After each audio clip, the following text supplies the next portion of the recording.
அஸ்ஸலாமு அலைக்கும்.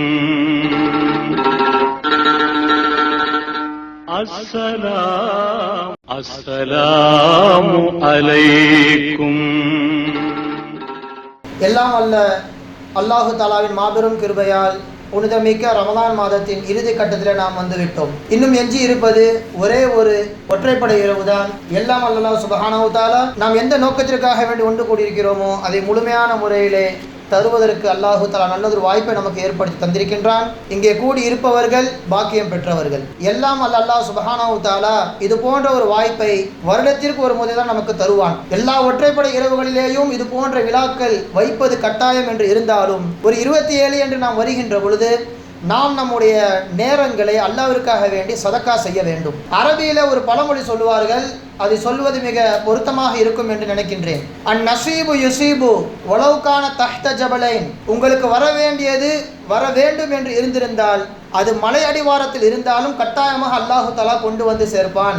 மறுபக்கம் அந்நசீபு லா யுசீபு வலவுகான பைன ஷஃபத்தைன். உங்களுக்கு வரக்கூடாது என்று அல்லாஹு தஆலா நினைத்து விட்டால் அது 2 உதடுகளுக்கு மத்தியில் இருந்தாலும் அல்லாஹு தஆலா அதை தவற செய்து விடுவான். அது உங்களை அடையவே அடையாது என்பதாக சொல்லி காட்டுவார்கள் பழமொழியிலே.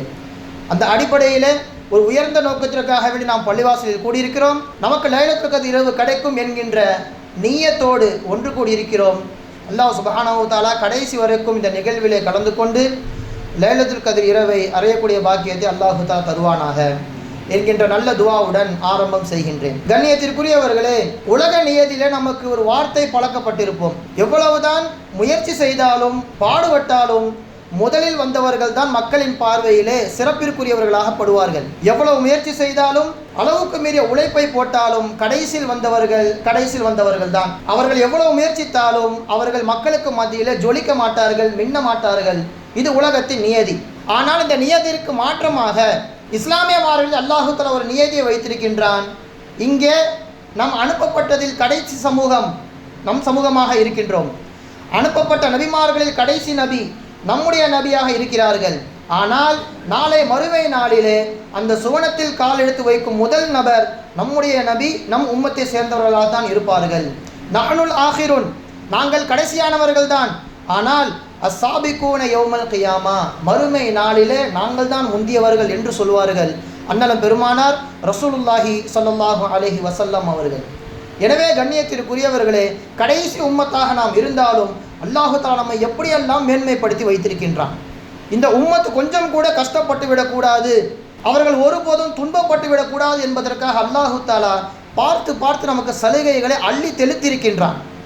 ஒரு பெருமானார் ஸல்லல்லாஹு அலைஹி வஸல்லம் அவர்களின் பிறப்பை கொண்டு அல்லாஹு தஆலா இந்த உம்மத்தை கண்ணியப்படுத்தினான் என்றால், அவர்கள் நுபுவத்தை அடைகின்ற பொழுது, அவர்கள் தங்களுடைய 63 வயதை அடைகின்ற பொழுது இந்த உம்மத்து என்னவெல்லாம் சாதனைகளை பெற்றது, அல்லாஹுடைய என்னென்ன சலுகைகள் எல்லாம் பெற்றது என்பதை குறித்து தான் இன்றைய தினத்தில் நாம் தெரிந்து கொள்ள இருக்கின்றோம். எந்த ஒரு சமூகத்திற்கும் அல்லாஹு தஆலா கொடுக்காத ஒரு சர்டிஃபிகேட், குன்தும் ஹைர உம்மத்தின் உஹ்ரிஜத் லின்னாஸ், இதுவரைக்கும் வெளியான மக்கள்களில் மிகவும் சிறந்தவர்கள், போற்றுதலுக்குரியவர்கள் நீங்கள் தான் என்பதாக அல்லாஹு தஆலா இந்த உம்மத்தை பார்த்து அல்லாஹு தஆலா சர்டிஃபிகேட் கொடுக்கின்றான். சிறந்த உம்மத். இன்னும் ஒரு இடத்திலே வஜஅல்னாக்கும் உம்மத்தன் வஸதா, நீங்கள் நடுநிலை சமுதாயம். முன்னால் வாழ்ந்த மக்கள் எல்லாம் அவர்களுக்கு அனுப்பப்பட்ட நபிமார்களை மறுத்தார்கள். நாளை மறுமை நாளிலே நூஹ் அலைஹிஸ்ஸலாம் அவர்கள் வருவார்களாம். அவங்க சமுதாய மக்கள் இடத்திலே இவர் யார் என்று தெரியுமா என்பதாக அல்லாஹு தஆலா கேட்பான். தெரியாது, இவரை நாங்கள் உலகத்தில் பார்க்கவில்லை, எங்களிடத்தில் இவர் பேசவில்லை என்பதாக மக்கள், நூஹ் அலைஹிஸ்ஸலாம் அவர்கள் மக்கள் மறுத்து விடுவார்கள். நம்ம உம்மத்தே முஹம்மது ஆகிய நாம், நம்மை குறித்து அல்லாஹு தஆலா கேட்பான், இவர் யார் என்று தெரியுமா? நன்றாக தெரியும், இவரை குறித்து எங்கள் நபி சொல்லியிருக்கிறார்கள். நூஹ் நபி அல்லாஹ்விற்காக வேண்டி 950 வருடம் பாடுபட்டார்கள். உன்னுடைய இலாஹு கலிமத்தில்லா, லா இலாஹ இல்லல்லாஹ், அல்லாஹ்வை தவிர்த்து யாரும் கிடையாது என்கின்ற சத்திய முழக்கத்தை இந்த உலகத்தில் எட்டி வைப்பதற்கு பாடுபட்டார். இவர் எங்களுக்கு நன்றாக தெரியும் என்பதாக நாம் சாட்சி சொல்லுவோம். அதனால் அல்லாஹ் தஆலா குர்ஆனிலே உம்மத்தன் வஸதா, நீங்கள் நடுநிலை சமுதாயம், எல்லா நபிமார்களையும் அரவணைத்து வாழ்வீர்கள் என்பதாக அல்லாஹ் தஆலா சொல்லி காண்பிக்கின்றான். பொதுவாகவே இந்த உலகத்தில் ஒரு நபருடைய சிறப்பை அறிய வேண்டுமானால் ஒரு பேச்சாளர் என்று வைத்துக் கொள்ளுங்கள். அவர் வருவதற்கு முன்பாக அவரை எதிர்பார்த்து காத்து கொண்டிருப்போம். அல்லது ஒரு முதல்வர் வருகிறார், அந்த இடம் பரபரப்பாக மாறும். இந்த உலகத்திலே ஹஜ்ரத் ஆதம் அலைஹிஸ்ஸலாம் அவர்கள் காலம் தொட்டு ஈசா அலைஹிஸ்ஸலாம் அவர்கள் வருகின்ற வரைக்கும் ஒரு நபரை குறித்து பேசப்படுகின்றது என்றால் அது ரசூலுல்லாஹி ஸல்லல்லாஹு அலைஹி வஸல்லம் அவர்கள் மட்டும்தான். அவர்களின் பரக்கத்தால் எல்லா உம்மத்தினர் வாயிலேயும் நம்மையும் அல்லாஹு தஆலா பேச வைத்தான். முகமது நபி எப்படி சிறப்பிற்குரியவர்களோ அவருக்கு உள்ள அந்த உம்மத்தினரும் சிறப்பிற்குரியவர்கள். நம்ம யார்கிட்டையாவது வந்து நீங்கள் யார் என்பதாக கேட்டால், நான் ஒரு முஸ்லீம், என் பேர் அப்துல்லா, நான் அல்லாஹை மட்டும் தான் வணங்குவேன், வேறு யாரையும் வணங்க மாட்டேன். ஒரு நாளைக்கு எனக்கு 5 வேளை தொழுகுவது கடமையாக்கப்பட்டிருக்கிறது. ஒரு மாதத்திலே ஒரு மாதம் முழுக்க நான் நோன்பு வைக்க வேண்டும்.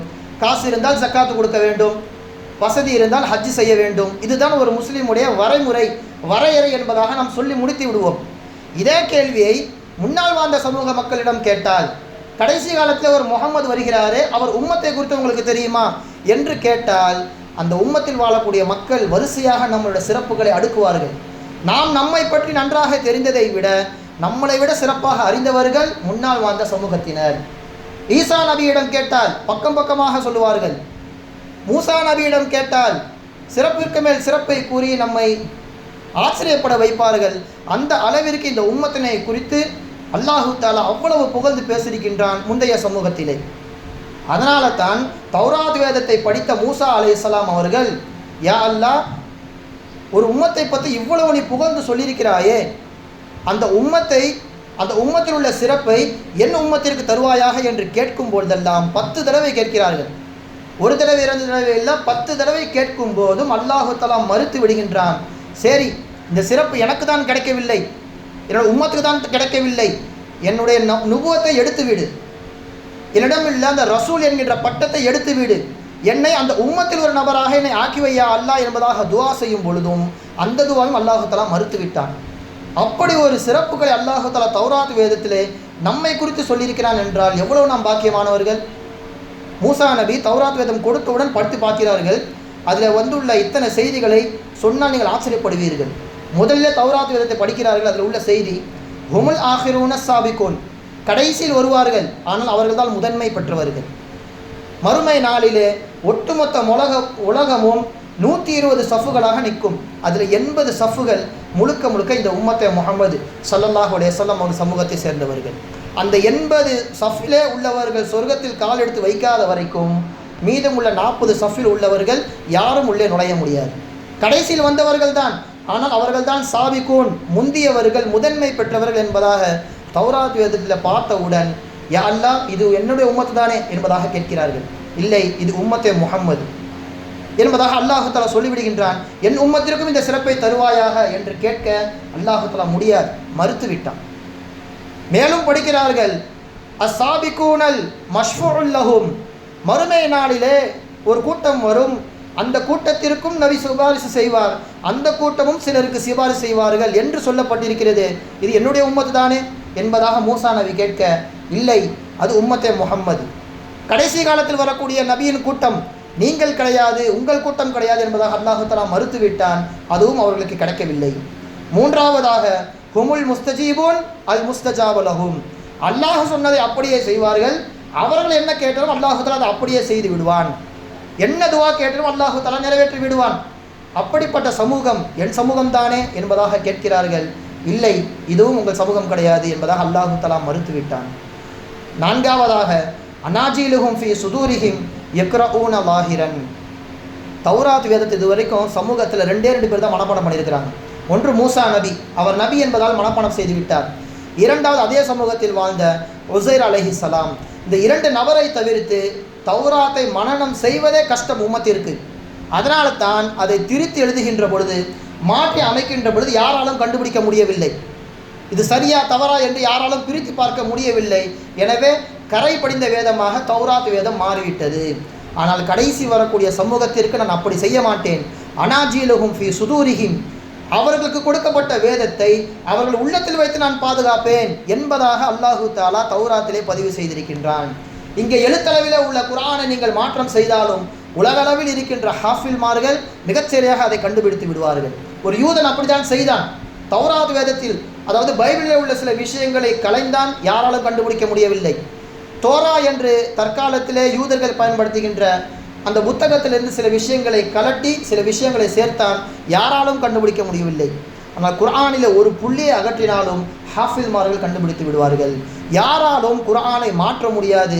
அல்லாஹ்வின் வார்த்தையில் சொல்வதானால் நாமே குர்ஆனை இறக்கி வைத்தோம், நாமே அதற்கு பாதுகாவலர். எங்கே அல்லாஹ் பாதுகாக்கிறான்? உள்ளத்தில் வைத்து பாதுகாக்கின்றான். இந்த ஒரு சிறப்பை முன்னால் வந்த எந்த ஒரு சமூகம் அனுபவிக்கவில்லை. அதைத்தான் கேட்டார்கள். அல்லாஹு தாலா அதையும் மறுத்துவிட்டான்.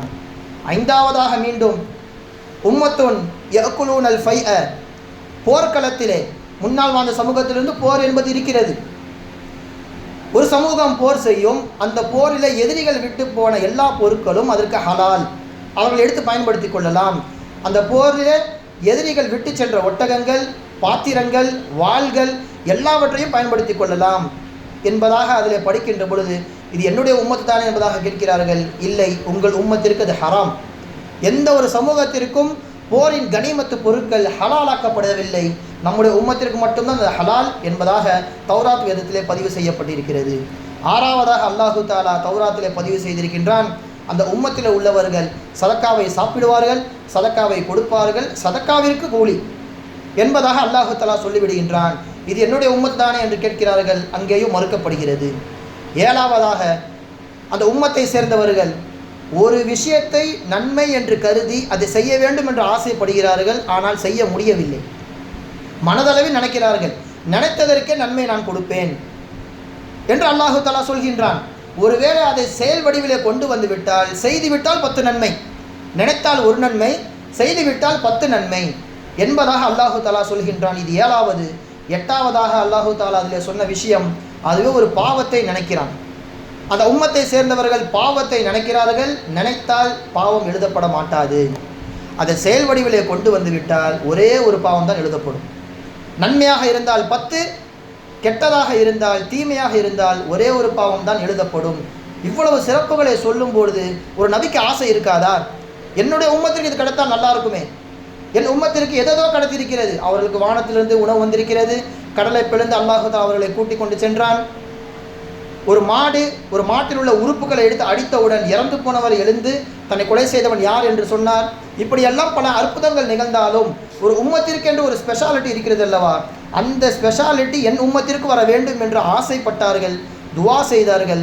எல்லாம் மறுக்கப்படுகின்றது. 9வதாக அந்த உம்மத்திற்கு முன்னால் வாழ்ந்தவர்களின் கல்வி கொடுக்கப்படும், பின்னால் வர இருப்பவர்களின் கல்வி கொடுக்கப்படும். டெக்னாலஜிகளில் அவர்கள் உயர்ந்து விளங்குவார்கள்.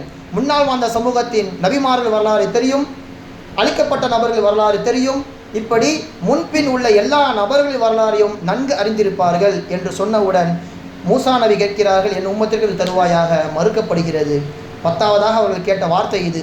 9ஐயும் மறுத்து விட்டாயா அல்லாஹ், இப்போ நான் இது எனக்காக கேட்கிறேன், என்னையாவது இந்த 9 சிறப்புகள் பெற்ற அந்த சமூகத்தில் ஒருவராக என்னை ஆக்கி வையா அல்லாஹ் என்று கேட்டவுடன் அல்லாஹு தஆலா மறுக்கின்றான். என்ன சொல்கின்றான்? உங்களை நான் ரசூலாக மாற்றிருக்கின்றேன், ஒபி கலாமி, என்னோடு பேசக்கூடிய ஒரு நபியாக ரசூலாக ஆக்கியிருக்கின்றேன். இந்த 2ஐ வைத்துக்கொண்டு மற்ற எல்லாத்தையும் நீங்கள் கேட்காதீங்க, விட்டுடுங்க. வஹும்மின ஷாக்கிரின், 2ஐ பொருந்தி கொண்டு நன்றி செலுத்தக்கூடிய நல்ல அடியாராக நீங்கள் மாறிவிடுங்கள், வேறு எதுவும் கேட்க வேண்டாம் என்று சொன்னவுடன் ரலீது யா ரப்பி, போதும், இதையே நான் பொருந்தி கொண்டேன் என்பதாக சொல்வார்கள் ஹஸ்ரத் மூசா அலைஹிஸ்ஸலாம் அவர்கள். எனவே கண்ணியத்திற்குரியவர்களே, நாம் நம்முடைய சிறப்புகளை உயர்ந்து உணர வேண்டும். அதனால்தான் ஸல்லல்லாஹு அலைஹி வஸல்லம் அவர்கள் உம்மத்திற்கு கொஞ்சம் கூட சிரமம் கொடுக்காமல் வாழும் காலம் முழுக்க அவ்வளவு வசதிகளை ஏற்படுத்தி கொடுத்து போயிருக்கிறார்கள்.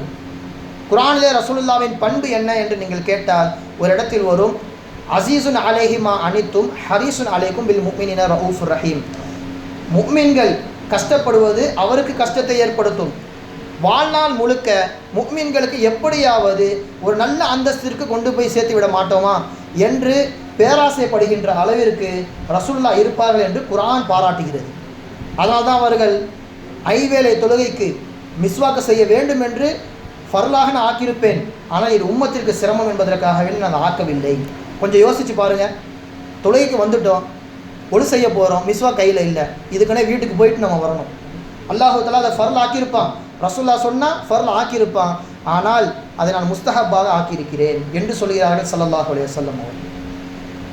இரவிலே ஒரு 2 மணி என்று இருக்கின்ற அளவிற்கு இஷாவை ஒரு நாள் தொழுகிறார்கள். சஹாபாக்கள் எல்லாம் சொல்கிறார்கள், யார் ரசூலுல்லாஹ், பெண்கள் தூங்கிவிட்டார்கள், பிள்ளைகள் தூங்கிவிட்டார்கள், இவ்வளவு நேரம் ஆகிவிட்டது என்று கேட்கும் பொழுது ஸல்லல்லாஹு அலைஹி வஸல்லம் அவர்கள் சொன்னார்கள், இஷாவுடைய நேரம் இதுதான், சுல்சுல்லை இரவின் முதல் பகுதியிலே நான் வைக்க வேண்டும் என்று ஆசைப்படுகின்றேன், ஆனால் என் உம்மத்திற்கு இது சிரமம் என்பதன் காரணமாக நான் விட்டுவிட்டேன், இனிமேல் இப்படி தொழுக வேண்டாம் என்பதாக சொல்லிவிட்டார்கள். அப்போ பாருங்கள் எந்த அளவிற்கு ரசூலுல்லாஹி ஸல்லல்லாஹு அலைஹி வஸல்லம் அவர்கள் இந்த உம்மத்தின் மீது பேராசை கொண்டவர்கள். மறுமை நாளிலேயும் வருவார்கள், அல்லாஹு தஆலா சொல்லுகின்ற வரைக்கும் தலையை உயர்த்தாமல் சஜ்தாவிலேயே கடப்பார்கள். இர்ஃபா ரஸக யா முஹம்மத், முஹம்மதே தலையை உயர்த்துங்கள், என்ன வேணும் கேளுங்கள், நான் தருகிறேன் என்பதாக அல்லாஹு தஆலா சொல்லுவான். அந்த அளவிற்கு நம்மின் மீது உலகத்திலேயும் மறுமை நாளிலேயும் தீராத காதல் கொண்டவர்கள் ரசூலுல்லாஹி ஸல்லல்லாஹு அலைஹி வஸல்லம் அவர்கள். நமக்கெல்லாம் சூரத்து துஹா தெரியும். வல சௌஃப யுஅதீக ரப்புக ஃபதர்லா, நபியே உங்களுக்கு நாம் விரைவில் கொடுப்போம், கொடுப்பதை நீங்கள் பொருந்திக் கொள்கின்ற அளவிற்கு நிரப்பமாக கொடுப்போம் என்பதாக அல்லாஹு தஆலா சொல்கின்றான். இது என்ன சம்பவம்? அலி ரலியல்லாஹு தஆலா அன்ஹு அவர்கள் ஆட்சி காலத்திலே அவர்களை சந்திப்பதற்காக வேண்டி ஈராக்கில் இருந்து ஒரு கூட்டம் வருகிறார்கள், பேசுகிறார்கள். கிளம்ப போகிற நேரத்திலே ஹஸ்ரத் அலி ரலியல்லாஹு தஆலா அன்ஹு அவர்கள் கேட்கிறார்கள், உங்களுக்கு குர்ஆனிலே பிடித்த வசனம் என்ன என்று கேட்கும் பொழுது அவங்க ஒரு வசனத்தை ஓதி காண்பிக்கிறார்கள். குல் யா இபாதி அல்லதீன அஸ்ரஃபு அலா அன்ஃபுஸிஹிம் லா தக்னது மின் ரஹ்மத்தில்லா, ஈமான் கொண்டவர்களே பாவம் செய்துவிட்டு நீங்கள் மன்னிப்பு தேடுகின்றீர்களா, மன்னிப்பு கிடைக்காது என்பதாக நினைக்கிறீர்களா, லா தக்னது மின் ரஹ்மத்தில்லா, அல்லாஹ் மன்னிப்பான் என்பதில் நீங்கள் ஆதரவு வையுங்கள், நிராசை அடைந்து விட வேண்டாம், உங்களை நீங்களே கஷ்டப்படுத்திக் கொள்ள வேண்டாம், அல்லாஹு தஆலா எல்லாவற்றையும் மன்னிப்பான் என்பதை எங்களுக்கு பிடித்த ஆயத்து என்பதாக அந்த ஈராக் வாசிகள் சொல்கிறார்கள். உங்களிடம் கேட்டால் நீங்கள் இதை சொல்லுவீர்கள், இதை எங்களிடம் கேட்டால் அஹ்லே பைத் என்று சொல்லப்படுகின்ற ரசூலுல்லாஹ்வின் குடும்பத்தை சார்ந்தவர்கள் எங்களை கேட்டால் நாங்கள் ஒரே ஒரு வசனத்தை சொல்லுவோம், வல சௌஃப யுஅதீக ரப்புக ஃபதர்லா என்பதாக குர்ஆனில் வருகிறது. நபியே நீங்கள் போதும் போதும் என்று சொல்கின்ற அளவிற்கு உங்களுக்கு நிரப்பமாக எல்லாத்தையும் நாம் கொடுப்போம் என்பதாக அல்லாஹு தஆலா சொல்லியிருக்கின்றான். மறுமை நாளிலே ரசூலுல்லாஹி ஸல்லல்லாஹு அலைஹி வஸல்லம் அவர்கள் வருவார்கள், வந்து சஜ்தாவிலே விழுந்து கிடப்பார்கள். எந்த அளவிற்கு?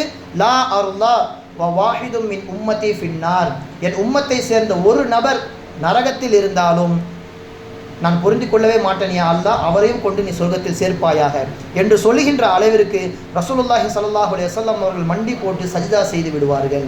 இப்படி வாழ்நாள் முழுக்க நம்மின் மீது தீராத காதல் கொண்ட ஸல்லல்லாஹு அலைஹி வஸல்லம் அவர்கள்தான் இந்த லைலத்துல் கத்ர் இரவையும் நமக்காக வேண்டி வாங்கி தந்திருக்கிறார்கள். ஹஸ்ரத் அவர்கள் வந்து விட்டார்கள். ஒரு லைலத்துல் கத்ர் இரவை குறித்து சில விஷயங்களை மட்டும் நான் சொல்லிவிட்டு செல்கிறேன். அதாவது 1000 மாதங்களை விட சிறந்தது நாம் எல்லாம் அறிந்திருப்போம். ஏன் சிறந்தது? ஸல்லல்லாஹு அலைஹி வஸல்லம் அவர்கள் இதிலே மூடலாகவே நமக்கு சொல்லிவிட்டு சென்று விட்டார்கள். ஆனால் 27இல் நாம் இதை ஏன் குறிப்பாக்குகிறோம்? தெளிவாக நிறைய ஹதீஸ்கள் வந்திருக்கிறது. ஒரு வயதான நபர் வந்து, யா ரசூலல்லாஹ், எனக்கு உடல் முடியவில்லை, கூன் விழுந்து விட்டது, உறுப்புகள் எல்லாம் செயலிழந்து விட்டன, எனக்கு லைலத்துல் கத்ர் இரவு எது என்று எனக்கு சொல்லுங்கள், அதை நான் பற்றி பிடித்துக் கொள்கிறேன் என்று சொன்னவுடன் ஸல்லல்லாஹு அலைஹி வஸல்லம் அவர்கள் சொன்ன வார்த்தை அலைக்க பிஸ்ஸாபிஆ, 7ஐ பற்றி பிடித்துக் கொள்ளுங்கள் என்பதாக ஸல்லல்லாஹு அலைஹி வஸல்லம் அவர்கள் சொல்கின்றார்கள். அப்போ எல்லா ஒற்றைப்படை இரவும் நமக்கு சிறப்பிற்குரியதாக இருந்தாலும் 7இன் மீது தனி கவனம் செலுத்த வேண்டும். மட்டும் அடையாது, ரசூலுல்லாவை பார்த்த சஹாபாக்களுடைய நிலைமைகளையும் நாம் புரிந்து கொள்ள வேண்டும். சஹாபாக்களில் அப்துல்லா இப்னு அப்பாஸ் ரலியல்லாஹு தஆலா அன்ஹு அவர்கள் மிகப்பெரிய கல்வி கடல். அவர்கள் ஒரு விஷயத்தை சொல்கிறார்கள் என்றால், குர்ஆனுக்கு விளக்கம் தருகிறார்கள் என்றால், அபூபக்கர், உமர், உஸ்மான் ரலியல்லாஹு தஆலா அன்ஹும் அவர்களே வாய் மூடி சென்று விடுவார்கள். அப்படிப்பட்ட கல்வி ஞானம் கொடுக்கப்பட்டவர்கள் தான் இப்னு அப்பாஸ் ரலியல்லாஹு தஆலா அன்ஹு அவர்கள். அவர்களிடத்தில் சொல்லப்படுகிறது, லைலத்துல் கத்ர் இரவு எது என்று உங்களுக்கு தெரியுமா என்று கேட்கும் பொழுது அவர்கள் அழகாக சொல்கிறார்கள். தஃப்ஸீரே குர்துபியில் இது பதிவு செய்யப்பட்டுள்ளது. அல்லாஹு தஆலா ஒருவன், அல்லாஹு தஆலா ஒற்றைப்படையை விரும்பக்கூடியவன். அந்த ஒற்றைப்படைகளில் அல்லாஹு தஆலாக்கு மிகவும் பிடித்த எண் எதுவென்று தெரியுமா? அல்லாஹு தஆலாக்கு மிகவும் பிடித்தது வஹப்புல் வித்ரி இலைஹி அஸ்ஸபஆ, 7 அல்லாஹு தஆலாவிற்கு ரொம்ப பிடிக்கும். நீங்கள் குர்ஆன் முழுக்க பார்த்தால் அல்லாஹு தஆலா 7ஐ மையப்படுத்தி நிறைய விஷயங்களை சொல்லியிருப்பான். வானம் 7, பூமி 7, வாரங்கள் 7, நரகத்துடைய படித்தரங்களும் 7, சபஅம் மினல் மசானி என்று சொல்லப்படுகின்ற ஃபாத்திஹா சூரா மிகவும் சிறப்பிற்குரியது, அதுவும் 7. அல்லாஹு தஆலா தவாஃபை 7ஆக ஆக்கி வைத்திருக்கின்றான். இப்படி ஒற்றைப்படை இரவுகளில் 7ஐ அல்லாஹு தஆலா அதிகமாக சொல்லியிருப்பதின் காரணமாக ஃபதல்ல அலா அன்னஹ சாபிஆ வல் 20, மிகச்சரியாக லைலத்துல் கத்ர் இரவும் 27ஆக தான் இருக்கும் என்பதாக நான் ஆதரவு வைக்கிறேன் என்று சொல்கிறார்கள். மட்டும் கிடையாது, மொத்த குர்ஆனிலேயும் 3 இடத்தில் அல்லாஹு தஆலா லைலத்துல் கத்ர் இரவு என்பதாக பதிவு செய்திருக்கின்றான். ஒரு வார்த்தைக்கு 9 எழுத்து 3 தடவை சொல்லியிருக்கின்றான். நீங்கள் இரண்டையுமே பெருக்கி பார்த்தால் 27 என்பதாக வரும். எனவே அல்லாஹ்வின் மீது சத்தியமாக 27 தான் லைலத்துல் கத்ர் இரவு என்பதாக சொல்கிறார்கள். தஃசீர் குர்துபியில் பதிவு செய்யப்பட்டுள்ளது. இதை வெறும் லாஜிக்காக நாம் எடுத்துக்கொள்ளாமல் இவர்கள் கருத்தை உதாசீனப்படுத்தினால் ரசூலுல்லாவின் கருத்தை நீங்கள் உதாசீனப்படுத்தியது போன்று ஆகிவிடும். ஏன்? இவர்கள் கல்வியை குறித்து ரசூலுல்லாஹ் பாராட்டியிருக்கிறார்கள். அல்லாஹும்ம ஃபக்கிஹு ஃபித்தீன், இவருக்கு மார்க்கத்தில் தெளிவை கொடுப்பாயாக, மார்க்க ஞானத்தை கொடுப்பாயாக. வஅல்லிம்ஹு தஅவீல், விளக்கத்தை இவருக்கு தருவாயாக. வாழ்நாள் முழுக்க சஹாபாக்களில் குர்ஆனை இந்த இடத்தில் புரியவில்லை, இந்த இடத்துல விளக்கம் தெரியாது என்று சொல்லக்கூடிய சஹாபாக்கள் யாரும் கிடையாது. குறிப்பாக இப்னு அப்பாஸ் ரலியல்லாஹு தஆலா அன்ஹு அவர்கள் என்ன கேட்டாலும் விளக்கம் சொல்லுவார்கள். அதனால் தான் தஃசீர்களில் இவருடைய கருத்தை முதன்மையாக நாம் எடுத்துக்கொள்ள வேண்டும்.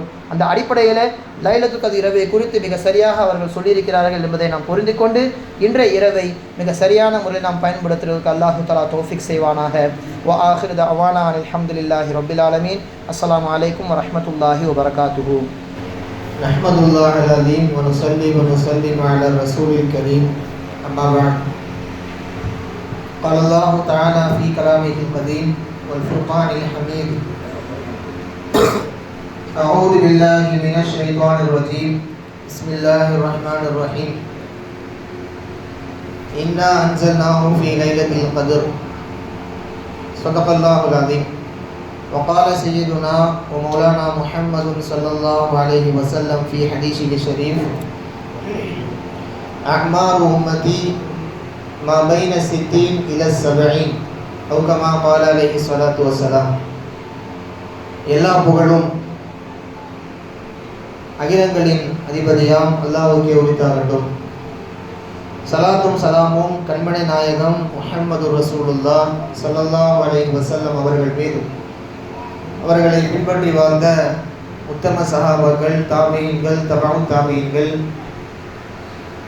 இறைநேசர்கள், குறிப்பாக இந்த சபையில் வீட்டிருக்கும் பெரியோர்கள், தாய்மார்கள், வாலிபர்கள் உள்ளிட்ட ஜமாத்தார்கள் அனைவருக்கும் அல்லாஹ்வின் கருணையும் கிருபையும் உண்டாகட்டுமாக என்று துஆ செய்ததோடு, இந்த ரமலான் முழுக்க இந்த ஜமாத்திற்கு பணத்தால், பொருளால், உடல் உழைப்பால், உள்ளத்தால் துஆ செய்து ஒத்துழைத்த அனைத்து நல்ல உள்ளங்களுக்கும் அல்லாஹ் வளமான செழிப்பான வாழ்வை தருவானாக என்று கூறி ஒரு நல்ல துஆவோடு இந்த உரையை ஆரம்பம் செய்கின்றேன். அன்பிற்கும் பெருமதிப்பிற்கும் உரிய ஜமாத்தார்களே, ஒரு கண்ணியமான இரவில் நாம் எல்லாம் அமர்ந்திருக்கின்றோம் என்பது மறுக்கத்தக்கதல்ல. லைலத்துல் கத்ர் காலம் காலமாக இந்த பெயரை நாம் கேட்டு வருகிறோம்.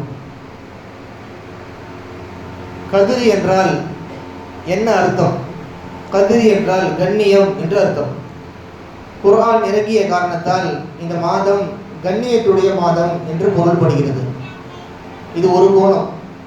இரண்டாவது, கதிர் என்றால் நெருக்கடி என்று அர்த்தம். மலக்குமார்கள் எப்போதும் இல்லாத அளவுக்கு உலகத்தில் லைலத்துல் கத்ருக்காக வேண்டி அவர்களின் படை, அவர்களின் சங்கமம் உலகம் முழுக்க பிரவேசிக்கின்ற ஒரு காரணத்தினால் இது மலக்குமார்களின் நெருக்கடியை வைத்து நெருக்கடியுடைய இரவு என்று சொல்லப்படுகிறது. இப்போ மலக்குமார்களின் வருகை, அவர்களின் செல்லுதல் எல்லா நாட்களிலும் பரவலாக இருந்தாலும் லைலத்துல் கத்ரில் அவங்க வந்துட்டு போறது அப்படின்றது நம்மை மலைக்க வைக்கும், ஆச்சரியப்பட வைக்கும். நம் கண்ணுக்கு அப்பாற்பட்டு இருக்கின்ற ஒரு படைப்பு என்பதால் நாம் அதை விளங்குவது கிடையாது. அப்போ மலக்குமார்களின் வருகையால் உலகம் ஸ்தம்பித்து போன காரணத்தால் இது நெருக்கடியுடைய இரவு என்று சொல்லப்படுகிறது. இது இந்த லைலத்துல் கத்ருக்கான பெயர் காரணம். இந்த வரிசையில் நாம் பார்த்தால் லைலத்துல் கத்ர் குறித்த ஆச்சரியமான செய்திகளும் இதனுடைய முக்கியத்துவமும் நாம் இந்த இரவில் புரிந்து கொள்ள வேண்டியது. அன்பிற்குரியவர்களே, லைலத்துல் கத்ர் இரவு குர்ஆன் இறங்கிய இரவு. கொஞ்சம் நாம மனசாட்சியை நம்ம தொட்டு கேட்டு பார்ப்போம். ரமலான் தொட்டு இன்று வரைக்கும் நாம் ஒரு குர்ஆனாவது முடித்திருக்கிறோமா? கொஞ்சம் நாம யோசிச்சு பார்க்கணும். தினசரி பயான் வைக்கிறாங்க, தினசரி குர்ஆனை நம்ம கேட்குறோம், இமாம் ஓதுறாங்க கேட்குறோம். இது எல்லா பாக்கியமே நமக்கு கிடைச்சிருக்குது. நான் குர்ஆனை ஓதினேனா அப்படின்ற அந்த சிந்தனை, ஒரு உறுத்தல் நம்ம எல்லோருக்கும் இருக்க வேண்டும். பயான் ஏற்பாடாக இருக்கட்டும், ரமலானுடைய வருகையாக இருக்கட்டும், இது எல்லாத்தையும் நாம் ரசிக்கலாம். ரசனை வரவேற்கத்தக்கது. அந்த வரவேற்போடு உங்களின் உழைப்பு அவசியம். குர்ஆனை எடுத்து திருப்பி பார்த்தீங்களா? ஒரு ஜுசுவாவது இது வரைக்கும் ஓதுனீங்களா? இல்லை வியாபாரத்தை காரணம் காட்டி, வேலையை காரணம் காட்டி, எப்பயும் போல இந்த மாசமும் போயிடுச்சா அப்படின்ற உறுத்தல் கொஞ்சமாவது உங்க மனசுல இருக்கு அப்படின்னா உங்க ஈமான் கெட்டி அப்படின்னு அர்த்தம். அந்த உறுத்தலாவது இருக்கணும். உறுத்தல் கூட இல்லை, எப்பயும் போல நான் வரேன், தொழுகிறேன், போறேன் அப்படின்னு இருக்கிறது அவர் ஈமான் கேள்விக்குரியது, கொஞ்சம் ஈமான் புதுப்பிக்கப்பட வேண்டிய நிலையில் உள்ளது என்று அர்த்தம். இதற்குரிய மக்களே, தாய்மார்களே, குர்ஆன் இறங்கிய இரவு அப்படின்றதுனாலேயே இந்த இரவு இந்த அளவிற்கு பேசப்படுகிறது என்று சொன்னால் அதில் ஐயமில்லை, மிக இல்லை. இப்படிப்பட்ட இந்த தருணத்தில் மூசா அலைஹிஸ்ஸலாம் அவர்கள் எப்பவுமே அல்லாஹ்வை அவங்க கேள்வி கேட்பாங்க. கேள்வி கேட்கறது அப்படின்னா அல்லாஹ்வை கொஸ்டின் பண்ணணும் அப்படின்ற அந்த எகத்தாளம் கிடையாது. அல்லாஹ்வை பேச விட்டு அவங்க பல விஷயங்களை வாங்கி தருவாங்க. இது அவங்களுடைய பாணி, இது அவங்களுடைய ஸ்டைல். இப்போ மூசா அலைஹிஸ்ஸலாம் என்ன பண்ணுறாங்க? அல்லாஹ்ட்ட ஒரு கேள்வியை முன்வைக்கிறாங்க. அல்லாஹ் சொல்லக்கூடிய பதில் நமக்கானதும் நமக்கு பின்னால் வரக்கூடிய நம் சந்ததிக்கும் ஆனது என்பதை நாம் மறுத்து விடக்கூடாது, மறந்து விடக்கூடாது. அப்போ மூசா நபி கேட்கின்றார், அல்லாஹ் நீ சொர்க்கத்தை படைச்சிருக்க, சரி, சொர்க்கம் உன்னுடைய பெரும் படைப்பு, நல்லடியார்களுக்கு நீ தயார் செய்து வைக்கப்பட்ட, நீ சித்தப்படுத்தி வைத்த ஒரு இடம் உன் அடியார்களுக்கு நீ வைத்திருக்கின்றாய், அது சரி. நரகத்தை ஏன் நீ படைத்திருக்கிறாய்?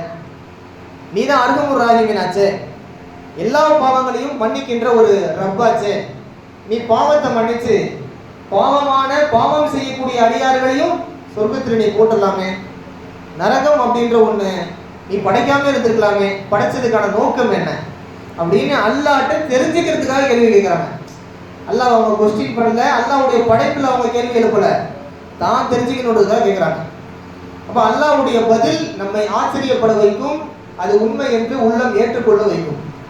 அல்லாஹ் சொல்றான், மூசா நான் சொன்னா உங்களுக்கு புரியாது, நீங்க என்ன பண்ணுங்க, விளைச்சல் நிலம் இருக்கு இல்லையா, விளைச்சல் நிலம், அக்ரிகல்ச்சர் லேண்டு, அதில் போய் நீங்கள் என்ன பண்ணுங்க, கோதுமையை முதல்ல பயிரிடுங்க, கோதுமையை நீங்கள் விளைச்சல் செய்யுங்க.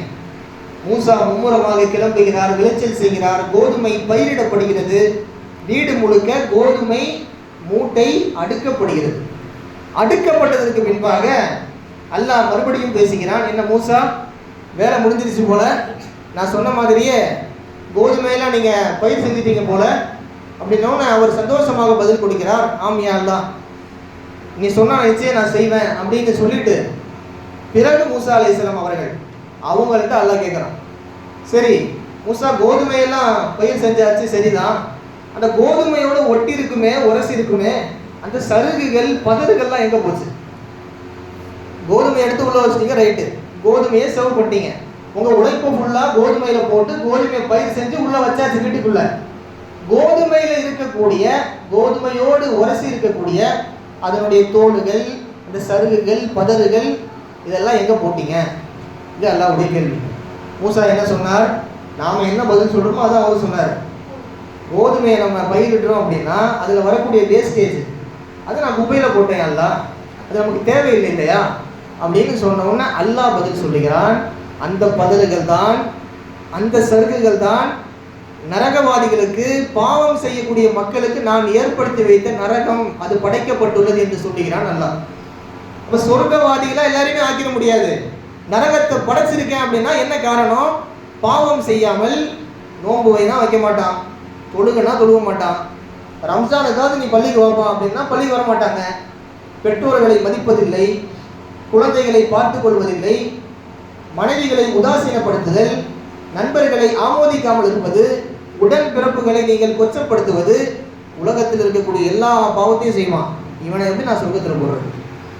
அப்போ அந்த மாதிரி பதறுகளை நான் சலித்து எடுப்பதற்குத்தான் நான் சித்தப்படுத்தி வைத்த இடம் இந்த நரகம் என்று சொல்லி அல்லாஹ் பதில் கொடுக்கின்றான். அப்போ சொர்க்கமும் நரகமும் அல்லாஹ் ஏற்படுத்தி வைத்த ஏற்பாடு. இதில் நரகம் அப்படின்றது பாவிகளுக்கானது. இந்த பாவத்தை சுத்தப்படுத்துவதற்கு அல்லாஹ் கொடுத்த ஏற்பாடு இந்த லைலத்துல் கத்ர் இரவு. லைலத்துல் கத்ர் இதனுடைய சிறப்பும் முக்கியத்துவமும் நீங்கள் நான் நினைப்பது போல ஒரு மணி நேர பயானுக்குள் அடக்கிவிட முடியாது. ஒரு மணி நேர பயானுக்குள் இதனுடைய சிறப்பை நாம் சொல்லிவிட முடியாது. இருந்தாலும் என்னால் முடிந்த அளவுக்கு இந்த லைலத்துல் கத்ர் இரவை நாம் எப்படி பாவிக்க வேண்டும், எப்படி இதெல்லாம் நாம் இதனுடைய முக்கியத்துவத்தை கொடுக்கணும் அப்படின்றத நாம் ஒரு விஷயமா நம்ம பார்ப்போம். 1000 மாதங்களை காட்டிலும் சிறந்தது வருஷம் சொல்கிற விஷயம்தான் இது. இருந்தாலும் நினைவூட்டலுக்காக மீண்டும் சொல்லப்படுகிறது.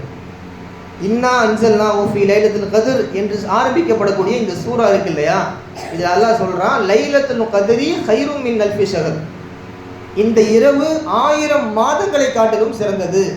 அப்படின்னா என்ன அர்த்தம்? ஒரு சின்ன கால்குலேஷன் போட்டு பார்ப்போம். 1000 மாதம், ஒரு வருஷத்துக்கு 56 மாதம்.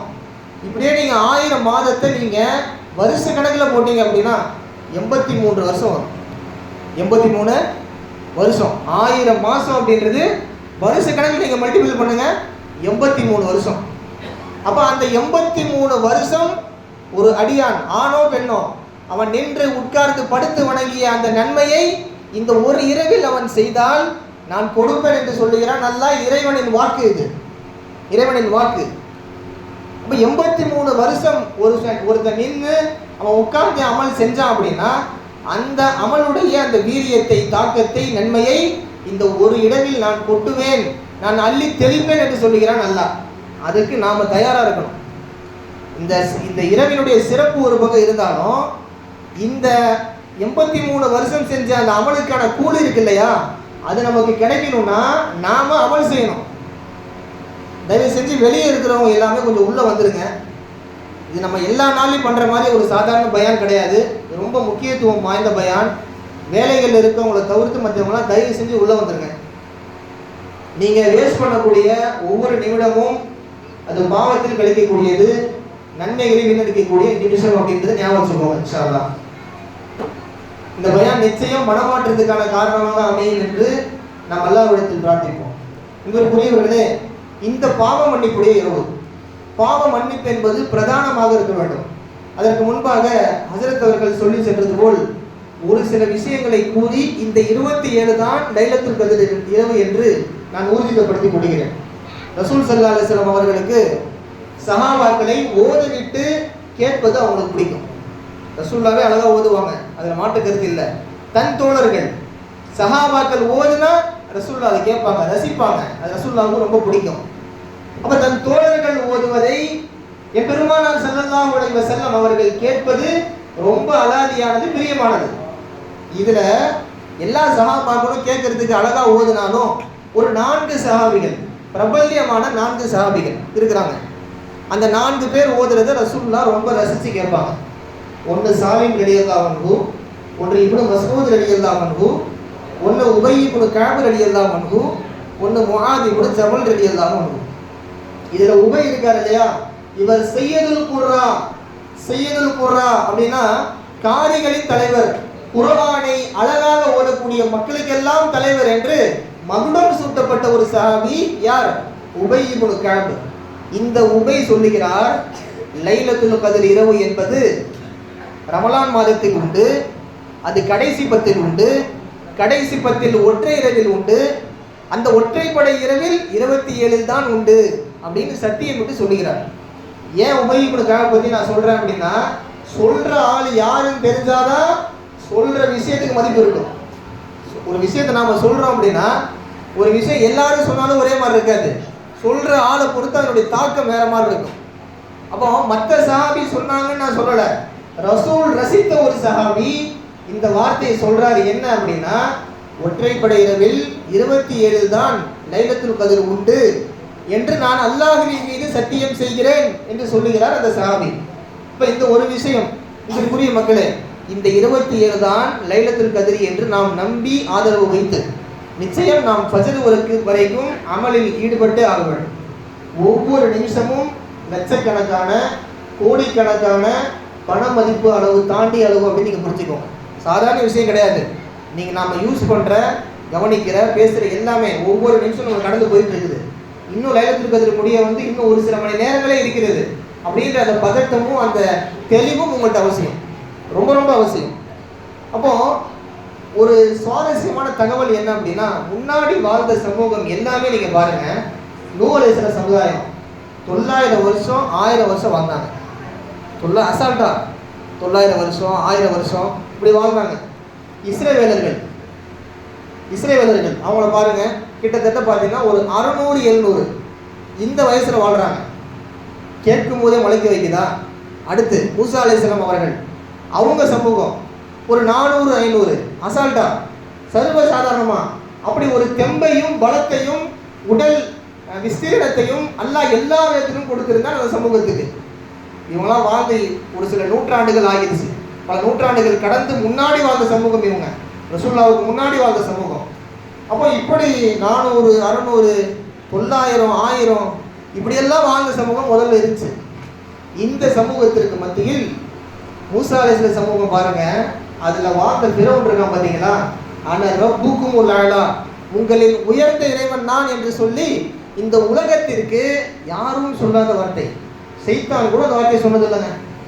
சைத்தான் கூட அந்த வார்த்தையை சொன்னதே கிடையாது. நான் வழி எடுப்பேன்னு சொன்னான், ஆதமுக்கு சிரம் பணிய மாட்டேன் என்று சொன்னான் சைத்தான். ஆனா அவனை தாண்டி ஒரு வார்த்தையை சொன்னான் இந்த ஃபிரௌன். இந்த ஃபிரௌன் இறந்தது எந்த வயசு தெரியுமா? 400 வயசு. அவன் 400வது வயதில் தான் ஃபிரௌன் இறந்து போனான். எதுக்கு சொல்றோம்னா, முன்னாடி வாழ்ந்த சமூகம் ஒரு பெருங்கொண்ட வயது வாழ்ந்த சமூகம் என்கின்ற விஷயத்தை நான் இங்கே ஊர்ஜிதப்படுத்துகின்றேன். இதை ஒரு பக்கம் வைங்க. நம்ம சமூகம் வாழுகின்ற வாழ்க்கையை நீங்க பாருங்க, 60க்கும் 70க்கும் மத்தியில தான். இது ரசூலுடைய ஒரு வாக்கு. அஹ்மாரு உம்மதி மா பைன 60 இல 70. என் உம்மத்தினுடைய வயசு எதுவாக இருக்கும் தெரியுமா? என் உம்மத்தின் வயசு 60க்கும் 70க்கும் மத்தியில தான் இருக்கும். இது ரசூலுல்லாஹ் எல்லாரையுமே சொல்லலை, பெரும்பாலான மக்கள் இதில் வாழ்ந்து இறந்துருவாங்கன்னு சொல்கிறாங்க. ஆனால் இன்னைக்கு 40, 50, 30 போகிற மக்களும் இருக்கிறாங்க. சில பேர் 100, 80 இருக்கிறவங்களும் இருக்கிறாங்க. இந்த 70க்கு மேலே போகிறதுலாம் போனஸ். அதெல்லாம் வந்து அல்லாஹ் கொடுக்கக்கூடிய உங்களுக்கு தௌஃபீக்குன்னு சொல்லலாம். நீங்கள் அல்லாஹ்வுக்கு சுக்ரு செய்ய கடமைப்பட்டிருக்கிறீங்க. ரசூலுல்லாஹ் சொன்னது 60, 70க்கு மத்தியில் என் உம்மத்து வாழுவாங்க, இறந்து போவாங்க. ஒரு வரம்பை சொல்லியாச்சு. இந்த வரம்புக்கு மேலே வாழக்கூடிய மக்கள்லாம் அல்லாஹ்வுடைய நசீபு, அல்லாஹ்வுடைய போனஸ், அவன் கொடுக்குற போனஸை நீங்கள் புரிஞ்சுக்கணும். இந்த உலகத்தில் உங்களுக்கு ரிஸ்க் இருக்குன்னு அர்த்தம். அப்போ இந்த 60, 70 வாழக்கூடிய இந்த சமூகம் முன்னாடி வாழ்ந்த சமூகம் மாதிரி நிறைய அமல் செய்ய முடியாது அப்படின்ற ஒரு ஏக்கம் நம்ம மனசுக்குள்ள வந்துச்சு அப்படின்னா அதற்கான பதில் தான் அல்லாஹ் செய்த ஏற்பாடு. இது 1000 மாதங்கள் அப்படின்றப்போ ஒருத்தன் ஒரு லைலத்துல் கத்ர் இரவை அடைந்தால் 83 வருஷம் அவன் வாழ்ந்த நன்மையை, அமல் செய்த நன்மையை பெற்றுக்கொள்கிறான். நீ யோசிங்களேன் கொஞ்சம். ஒருத்தன் 15 வயசுல வந்து பாலிக ஆகிறான், பருவம் எய்துறான் அப்படின்னா அவன் 60 வயசு வரைக்கும் வாழ்றான் அப்படின்னா ஒரு 16 வயதிலிருந்து அவன் 60 வயதுக்குமான அந்த கேப்பு ஒரு 45 வருஷம். 45 வருஷத்துல ஒரு 10 வருஷம் எடுத்துக்கோங்க. ஒரு 10 வருஷம் ஒரு லைலத்துல் கத்ர் இரவு என்பது 83 வருஷத்துக்கு சமம். ஒரு 10 கணக்கு பண்ணுங்க. ஒரு 10 வருஷம் லைலத்துல் கத்ர் அடைஞ்சிட்டான் அப்படின்னா கிட்டத்தட்ட 833 வருஷம், 1000க்கு நெருக்கமான வருஷத்தை அவன் லைலத்துல் கத்ர் மூலமாகவே அடைந்து விட்டான். இப்படியே ஒரு 45 வருஷம் அடைஞ்சிட்டான்னா கொஞ்சம் யோசிச்சு பாருங்க. நம்ம வாழ்ந்தது வேணா குறைவா இருக்கலாம், ஆனா அந்த குறைவான இந்த நேரத்தில், இந்த காலத்தில் அல்லாஹ் நூஹ் அலைஹிஸ்ஸலாம் சமூகம் மாதிரி, ஒரு இஸ்ரவேலர்கள் மாதிரி, ஒரு மூசா அலைஹிஸ்ஸலாம் சமூகம் மாதிரி அல்லாஹ் பெரும் பாக்கியத்தை, அவர்கள் வாழ்ந்து செய்த அமலின் நன்மையை அல்லாஹ் குறைவான ஆயுளிலேயே கொடுத்து விட்டான். அப்படிங்கிறது ஆச்சரியமானது, நம்புவதற்கு ஏற்றது, ஆனால் நம்ப முடியாதது. அல்லாஹ் சொல்றானா இல்லையா குர்ஆன்ல, லைலத்துல் கத்ரி கைரும் மின் அல்ஃபி ஷஹர். சாதாரணமாக இந்த இரவை நாம் கடந்துடக்கூடாது அப்படின்றதுனால தான் ஒவ்வொரு விஷயத்தையும் நாம் பேசிட்டு வரோம். அன்பிற்குரியவர்களே, இந்த லைலத்துல் கத்ர் இரவில் பிரதான நோக்கமாக என்ன இருக்க வேண்டும்? குர்ஆன் திலாவத், திக்ரு, தஸ்பீஹ் இதுவெல்லாம் இருந்தாலும் அல்லாஹ்விடத்தில் நீங்கள் கதறி மன்றாட வேண்டும். இதுதான் உங்களுக்கும் எனக்குமான கட்டளை. ரசூலுல்லாஹ் காட்டி தந்த வழியும் அதுதான். ஆயிஷா நாயகி வந்து ரசூலுல்லாஹ் கேட்குறாங்க, யா ரசூலல்லாஹ் அரஐத இன் அலிம்து லைலத்துல் கத்ரி மா அகூலு ஃபீஹா. யா ரசூலல்லாஹ், லைலத்துல் கத்ர் இரவை நான் பெற்றுக்கொண்டேன் என்று சொன்னால், நான் அடைந்து விட்டேன் என்று சொன்னால் நான் அதிலே என்ன ஓதுவது? இது ஆயிஷா நாயகி, அன்பு மனைவி, ரசூலுடைய அன்பு துணைவி, அவங்க கேட்ட கேள்வி இது. அந்த கேள்வியின் பதில் தான் அவர்களுக்கான பதிலும் நமக்கான பதிலும். என்ன சொன்னாங்க ரசூலுல்லாஹ்? கூலி அல்லாஹும்ம இன்னக அஃபூன், யா அல்லாஹ் நீ மன்னிக்க கூடியவன், துஹிப்புல் அஃப்வ நீ மன்னிப்பை விரும்பக்கூடியவன், ஃபஅஃபு அன்னி என்னை மன்னித்து விடு. எப்பவுமே இந்த துஆவில் பல ரகசியம் ஒளிஞ்சிருக்கு. ரசூலுல்லாஹ் பாவம் மன்னிப்பு கேளுன்னு சொல்லிட்டாங்க. ஆனால் இந்த துஆவில் நாம் ஒரு புரிதல் என்ன தெரியுமா? அல்லாஹ்ட்ட ஒரு விஷயத்தை நீங்கள் கேட்குறீங்கன்னா அவனை முதல்ல நீங்கள் பாராட்டணும், அவன் பெருமையை நீங்கள் எடுத்துரைக்க வேண்டும். அல்லாஹும்ம இன்னக அஃபூ, யா அல்லாஹ் நீ மன்னிக்கிறவன் ரசூலுல்லாஹ் சொல்கிறாங்க. முதல் எடுத்தவனே மன்னிக்கிறதை விரும்புகிறவன் சொல்லி கொடுக்குறாங்க.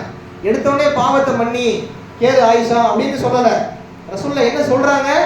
யா அல்லாஹ் நீ மன்னிக்கக்கூடியவன். அவனுடைய தன்னிகரற்ற அந்த தன்மையை எடுத்துக்காட்டி அல்லாஹ்விடத்தில் நாம் சமர்ப்பணம் செய்கின்ற பொழுது அல்லாஹ்வுக்கு அது மெய்மறக்க செய்துவிடும், அல்லாஹ்வை மனமுருக செய்துவிடும். அப்படிப்பட்ட அந்த தருணத்தை வல்ல இறைவன் இந்த பாவ மன்னிப்புக்குரிய இந்த தருணத்தை இந்நிறைவில் நிச்சயமாக நமக்கு கொடுப்பானாங்க. இன்றைக்குரிய மக்களே, அடுத்து இந்த இரவில் பாவ மன்னிப்பு அப்படின்றது இந்த இரவில் மட்டுமல்ல, நீங்கள் இந்த இரவிலிருந்தே முடிவெடுத்துக்கோங்க. உலகத்தில் நீங்கள் வாழக்கூடிய எல்லா நாட்களிலும் நான் தினமும் தஹஜ்ஜுத் தொழுவேன். இனிமேல் வரக்கூடிய நாளில் ரம்ஜானில் நான் எப்படி தஹஜ்ஜுத் தொழுதுட்டு சஹர் செஞ்சனோ இதே மாதிரி ஒரு தருணத்தை அல்லாஹ்ட்ட துவா கேளுங்க. உங்கள் துவா எப்போ கபூலாகுன்றது யாருக்குமே தெரியாது. எப்பவுமே யாருக்கும் துவாவில் வந்து அல்லாஹ் கபூலியத்தை மறைச்சி வச்சிருக்கிறான். யாருக்கு எந்த நேரத்தில் எங்கே கேட்குற துவா கபூலாகாது, நின்றுட்டு கேட்குற துவா, நடந்துட்டு கேட்குற துவா, வாகனத்தில் போகும்போது கேட்குற துவா, யாருக்கு துவா எப்போ கபூலாகும், எந்த மனிதருக்கு கபூலாகும், அது பாவியா நன்மை செய்யக்கூடியவனா யாரும் எதுவுமே சொல்ல முடியாது. வெளிப்படையாக பார்க்கும்போது இல்லைன்னா இது நன்மைக்குரியவர் தொழக்கூடியவர்னு சொல்லலாம். ஆனால் அவர் உள்ரங்கத்தில் எந்த மாதிரியாரு காட்டுறதுக்காக தொழுகிறாரா, அவர் அல்லாஹ்வுக்காக தொழுகிறாரா, வெளிப்படையாக ஒருத்தர் பாவம் செய்வார் அவர் தெரியாமல் செய்கிறாரா, இல்லை அவர் எந்த ரகம் என்பதை உணர்பவன் இந்த உலகத்திற்கு உணர்த்துபவன் அல்லாஹ் மட்டுமே. உங்களுக்குரிய மக்களே, இப்படிப்பட்ட இந்த லைலத்துல் கத்ரை நீங்களும் நானும் சர்வ சாதாரணமாக கடந்துவிடக்கூடாது. கொஞ்சம் நீங்கள் உங்களை தயார்படுத்தி கொள்ளுங்கள். இந்த இரவு மட்டுமல்ல, அடுத்து வரக்கூடிய 29வது இரவும் அப்படித்தான். லைலத்துல் கத்ர் இன்னும் ஒன்று இருக்குது. இதில் தான் பயான் நிகழ்ச்சி வைக்கிறாங்க. 27 வேறு சத்தியம் பண்ணி சொல்லிட்டாங்க ஒரு சஹாபி, இதில் மட்டும் அமல் செஞ்சுட்டு போயிடுவோம் அப்படின்லாம் தயவு செஞ்சு யோசிச்சிடாதீங்க. தயவு செஞ்சு நீங்கள் அப்படி யோசித்து விடாதீர்கள். நமக்கு பொதுவான கட்டளை என்ன? ஒற்றைப்படை இரவில் நீங்கள் தேடி கொடுங்கள். அதில் ஒரு ஹிண்ட் கொடுக்குறாங்க, அதிகபட்சமாக இருக்க வாய்ப்பு இருக்குது அப்படின்ட்டு. அப்போ இப்படி இருக்கின்ற தருணத்தில் 27 நாம் பொதுவாக சிறப்பித்தாலும் 29ஆம் இரவில் நிச்சயம் அங்கேயும் நாம் அமல் செய்ய கடமைப்பட்டிருக்கிறோம். பாவ மன்னிப்பு, அல்லாஹ் நாம் பாவம் மன்னிப்பு கேட்க வேண்டும் என்று விரும்புகிறான். நாம் பாவம் செய்து கொண்டே தான் இருக்கின்றன ஒழிய பாவ மன்னிப்பின் வாசலை தட்டாமலேயே இருந்து கொண்டிருக்கிறோம். அல்லாஹ் அர்ஹமுர் ராஹிமீன், அவன் ரஹீம் ரஹ்மான். குர்ஆனில் எந்த திருநாமமும் இது போன்று பேசப்படவில்லை. ரஹ்மானும் ரஹீமும் சேர்ந்து குர்ஆனில் 44 இடத்தில் வருகின்றது. இந்த சிஃபத்தை, இந்த தன்மையை, இந்த மாதிரி ஒரு 2 சிஃபத்துடைய தன்மையை அல்லாஹ் குர்ஆன் எதுக்குமே சொன்னதில்லை.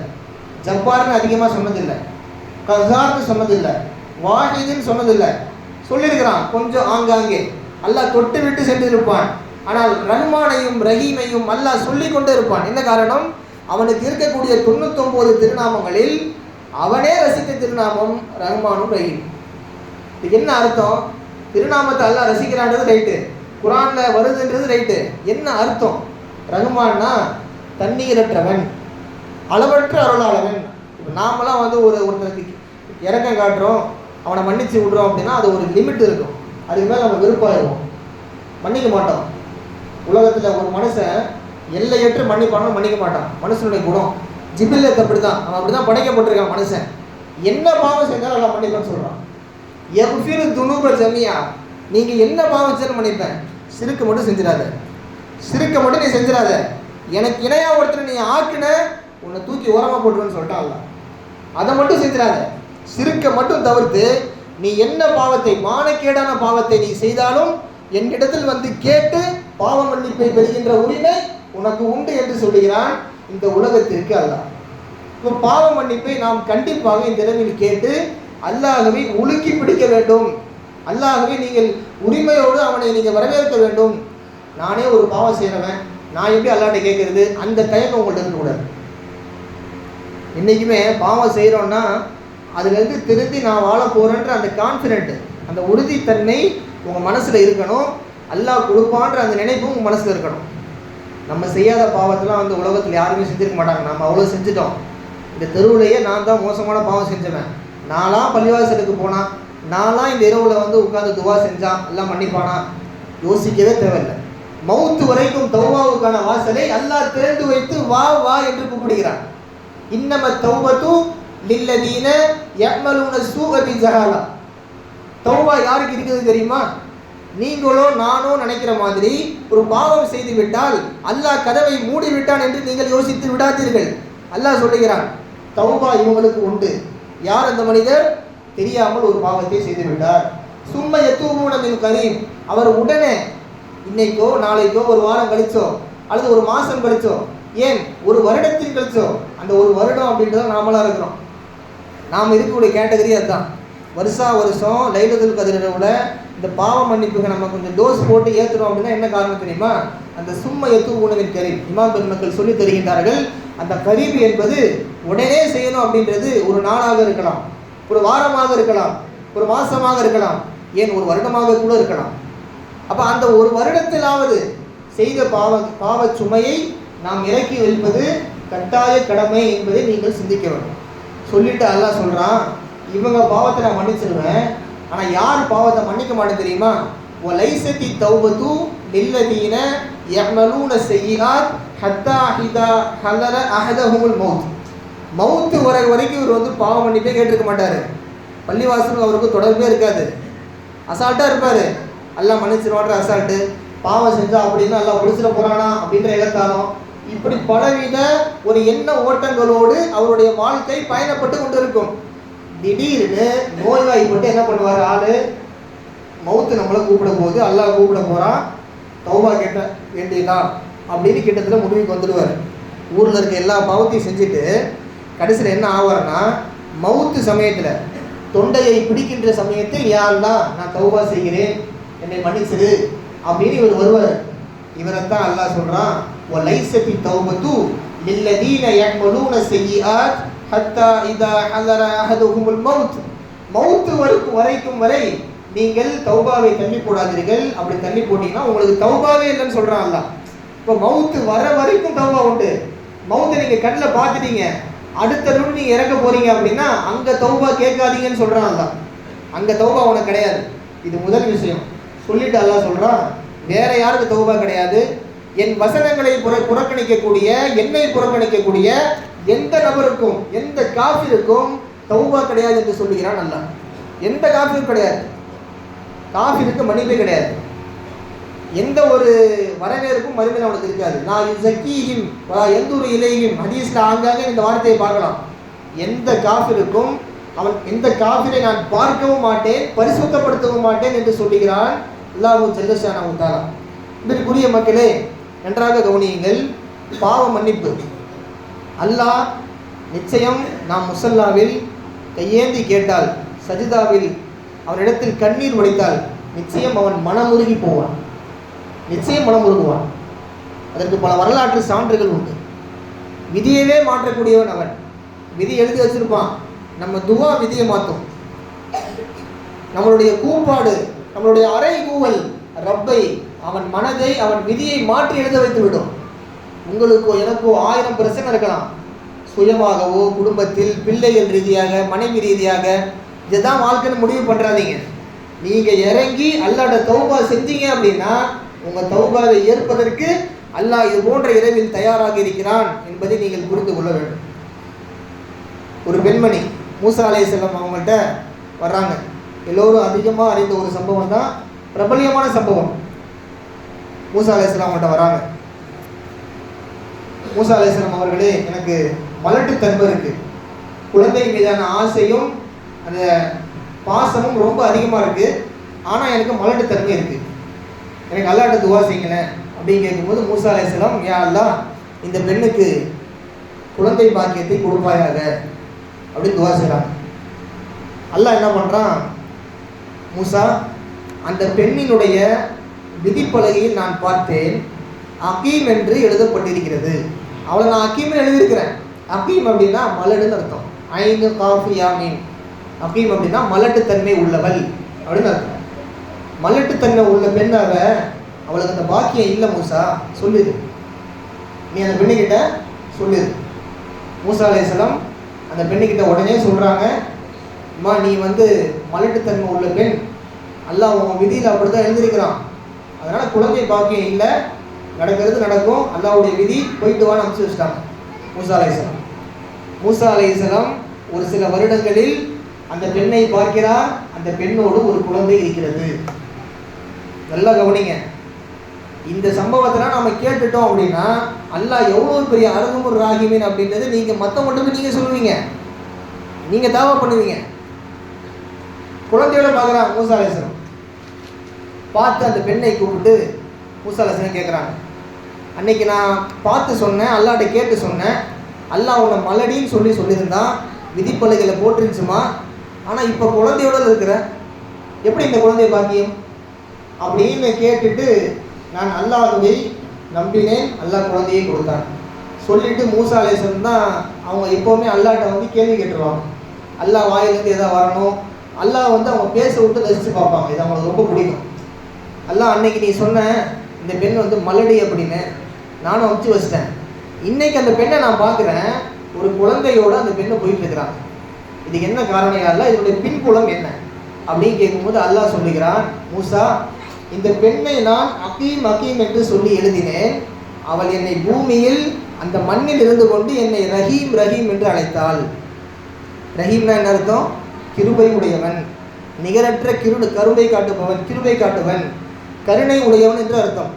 நான் அகீம்னு சொல்லி எழுதுறேன், அவள் வாழ்க்கை ஃபுல்லாக மலடுன்னு எழுதுறேன் நான். ஆனால் அந்த பெண் என்ன பண்ணுறா, பூமியில் உட்கார்ந்து கொண்டு என்னை ரஹீம் ரஹீம் என்று சொல்லி அழைத்தால் நான் எப்படி குழந்தையை தராமல் இருப்பது, எப்படி குழந்தையை தராமல் இருப்பது? விதியவே மாற்றக்கூடிய சக்தி நம்முடைய துஆவுக்கும் அழுகைக்கும் உண்டு. விதியவே மாற்றணும். இன்னல்லாஹ லா யஸ்தஹி ஐ யத்ரிப மஸலம் மா பஊதத்தன் ஃபமா ஃபௌகஹா. அல்லாஹ் ஒரு கொசு அளவுக்கு கூட உதாரணம் காட்டுறதுக்கு வெட்கப்பட மாட்டான். சத்தியத்தை ஆணித்தரமாக உலக அரங்கில் சொல்லுபவன் அல்லாஹ்.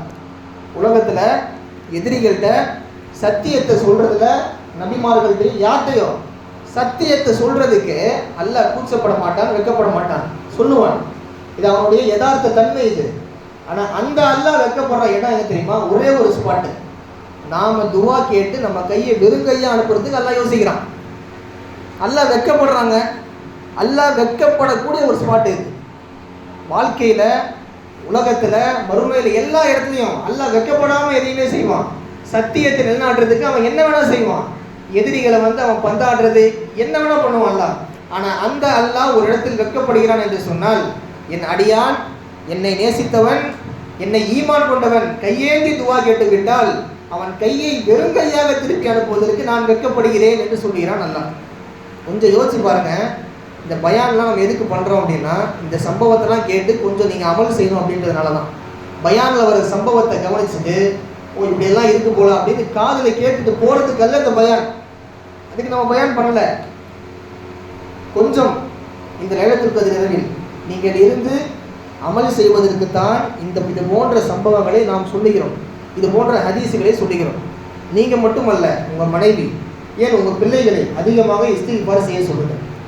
இஸ்திக்ஃபார் இருக்க மகிமை எதுவுமே கிடையாது. இஸ்திக்ஃபாரில் அவ்வளோ மகிமை இருக்குது. ஒரு சின்ன தஸ்பீஹ் தான் அது, ஒரு சின்ன திக்ர் தான். ஆனால் அது ஏற்படுத்தக்கூடிய தாக்கம் இருக்கு இல்லையா, ரொம்ப பெருசு.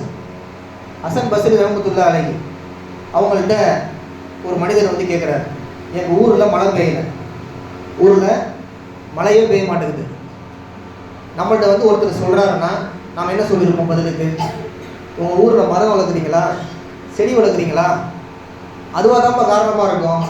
மரம் வளங்க, செடி அதிகமாக வளங்க, மரத்தை வெட்டாதீங்க, மழை பெய்யும் சொல்லுவோம். இதுதான் உலகத்தில் மனுஷங்க சொல்கிறது. ஆனால் ஹசன் பஸ்ரி அவங்களுடைய எண்ணம் வேறு மாதிரி. அவர் இறைநேசர், அவர் அல்லாஹ்வுக்கும் அவருக்கும் தொடர்பு அதிகம். அப்போ அவர்கிட்ட ஒரு மனிதர் சொல்கிறார் இந்த வார்த்தையை, எங்கள் ஊரில் மழை இல்லை, இது என்ன காரணமாக இருக்குன்னு கேட்குறாங்க. அப்போ அவங்க சொல்கிறாங்க, இஸ்தக்ஃபிரு ரப்பக்கும், உங்கள் ரப்பை நீங்கள் இஸ்திக்ஃபார் செய்யுங்கள், உங்கள் ரப்பை நீங்கள் அவன்கிட்ட அதிகமாக அஸ்தக்ஃபிருல்லாஹ் ஓதுங்க இப்படின்னு ஹசன் பஸ்ரி சொன்ன உடனே அவர் அஸ்தக்ஃபிருல்லாஹ் ஓதுகிறார். அதனுடைய பின்புலம், அதனுடைய பின்னணி ஊரில் மழை பெய்கிறது. யோசிச்சு பாருங்களேன், ஊரில் மழை பெய்யாமல் இருக்கிறதுக்கும் அல்லாஹ்வை நாம் திக்ர் செய்யறதுக்கு என்ன சம்பந்தம்? சம்பந்தம் இருக்கிறது. நாம் செய்யக்கூடிய பாவத்தின் காரணத்தினால் அல்லாஹ் மழையை வரவிட மாட்டான். அல்லாஹ் மழையை வரவிட மாட்டான். என்ன காரணம்? நாம் செய்யக்கூடிய பாவம். தஹரல் ஃபஸாது ஃபில் பர்ரி வல் பஹ்ரி பிமா கஸபத் ஐதின் நாஸ். மக்கள் தங்கள் கரங்களால் சம்பாதித்துக் கொண்ட விஷயங்களின் காரணமாக, பாவத்தின் காரணமாக நான் கடலிலும் கரையிலும் ஃபஸாதை வெளிப்படுத்தினேன் என்று சொல்லுகிறான் அல்லாஹ். ஃபஸாதுனா என்ன? குழப்பம். நாம் அறியாத குழப்பம். அது சுனாமியா இருக்கலாம், நிலநடுக்கமா இருக்கலாம், நாம் அறிய மாட்டோம். அது என்ன ஃபஸாது வேண்டுமானாலும் இருக்கலாம். அல்லாஹ் ஏற்படுத்துவான். எதனால் ஏற்படுத்துவான்? பிமா கஸபத் ஐதின் நாஸ். மக்கள் செய்யக்கூடிய அந்த பாவம். இன்னொரு மனிதர் வருகிறார் ஹசன் பஸ்ரி இடத்தில். என்னுடைய மனைவிக்கு குழந்தைய நிற்க மாட்டேங்குது, குழந்தை பாக்கியமே எங்களுக்கு இல்லை, ரொம்ப கஷ்டமாக இருக்குன்னு சொன்னோன்னே அவங்கள்ட்டே அதான் சொன்னார், இஸ்தக்ஃபிரு ரப்பக்கும், உங்கள் ரப்பை நீங்கள் இஸ்திக்ஃபார் செய்யுங்கள், அஸ்தக்ஃபிருல்லாஹ் ஓதுங்கள். அஸ்தக்ஃபிருல்லாஹ் ஓதுனாங்க. அந்த மனிதர் குழந்தை பாக்கியத்தோடு வந்தார். இஸ்திக்ஃபாருக்கும் குழந்தை நிற்கிறதுக்கு என்ன சம்பந்தம்? செய்யக்கூடிய பாவம் தடை செய்கிறது. குழந்தை எனும் அருளை அந்த மனிதனிடத்திலிருந்து அல்லாஹ் தராமல் இருக்க காரணம் என்ன? அவர் செய்த பாவம் தான் ஒரே காரணம் என்று சொல்லி விளங்கிய ஹசன் பஸ்ரி அவர்கள் விளக்கம் கொடுக்கின்றார்கள். இன்னொரு மனிதர் வராரு. இன்னைக்கெல்லாம் குழந்தை இல்லை அப்படின்னா ஃபஸ்ட்டு ஸ்டெப்பு தாய்மார்கள் பண்ணுறது, கணவன்மார்கள் பண்ணுறது என்ன? ஒரு அந்த செயற்கையாக கருவை இது பண்ணுவாங்கல்ல, அந்த இடத்துக்கு போகிறது. இதில் ஆன்மீக ரகசியம் ஒளிந்திருக்கிறது. நல்லா விளங்கணும். உலக ரீதியாக மட்டும் நம்ம போகக்கூடாது. நம்ம வீட்டில் ஒரு பிரச்சனை, எனக்கு ஒரு உடல் உபாதை ஏற்படுது, என்றைக்குமே இல்லாத ஒரு பிரச்சனை ஏற்படுதுன்னா அது என்ன காரணம்? கொஞ்சம் யோசிக்கணும். என் பாவம் என்னை தடுக்கிறது, என் பாவம் நேமத்தை வரவிடாமல் அல்லாஹ்வின் மீதான கோபம்தான் இந்த பிரச்சனைக்கான காரணம் என்பதை நீங்களும் நானும் உணர வேண்டும்.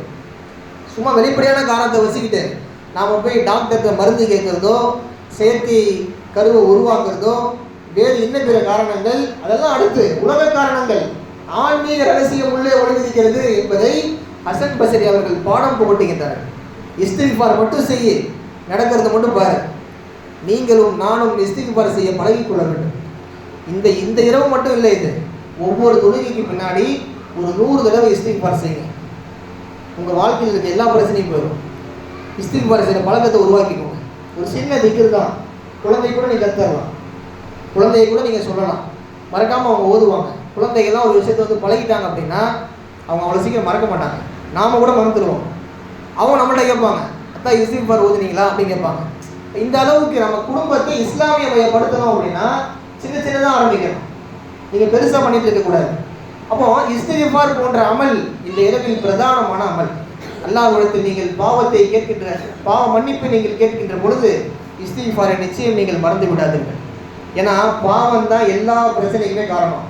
குர்ஆன் அல்லாஹ் வேறு இடத்துல சொல்றாங்க, குல்லன் அகன்னா பி தம்பி, ஒவ்வொருவரையும் ஒவ்வொரு மக்களையும் நான் பாவத்தின் காரணமாகத்தான் பிடித்தேன் என்று சொல்லுகிறான் அல்லாஹ். ஒவ்வொரு மக்களையும் வமின்ஹும் மன் அர்சல்னா அலைஹி ஹாசிபா, கல் மாரியை நான் பொழிய செய்தேன் என்று சொல்லுகிறான் அல்லாஹ். கல் மாரினா என்ன அர்த்தம்? கல் மழை கொஞ்சம் அடர்த்தியாக பெய்ஞ்சாலும் நம்ம தலையை காட்ட முடியல. வெளியில் தண்ணி மழையாக பெய்யும் போது கொஞ்சம் கடினமாக தண்ணி விடும் போது நம்ம தலையை காட்ட முடியல, ஒரு வலியை ஏற்படுத்துகிறது. ஆனால் அல்லாஹ் சில சமுதாயத்தை நான் கல்லை பொழிய வைத்து அழித்தேன் என்று சொல்லுகிறான். இதனுடைய பின்னணி என்ன?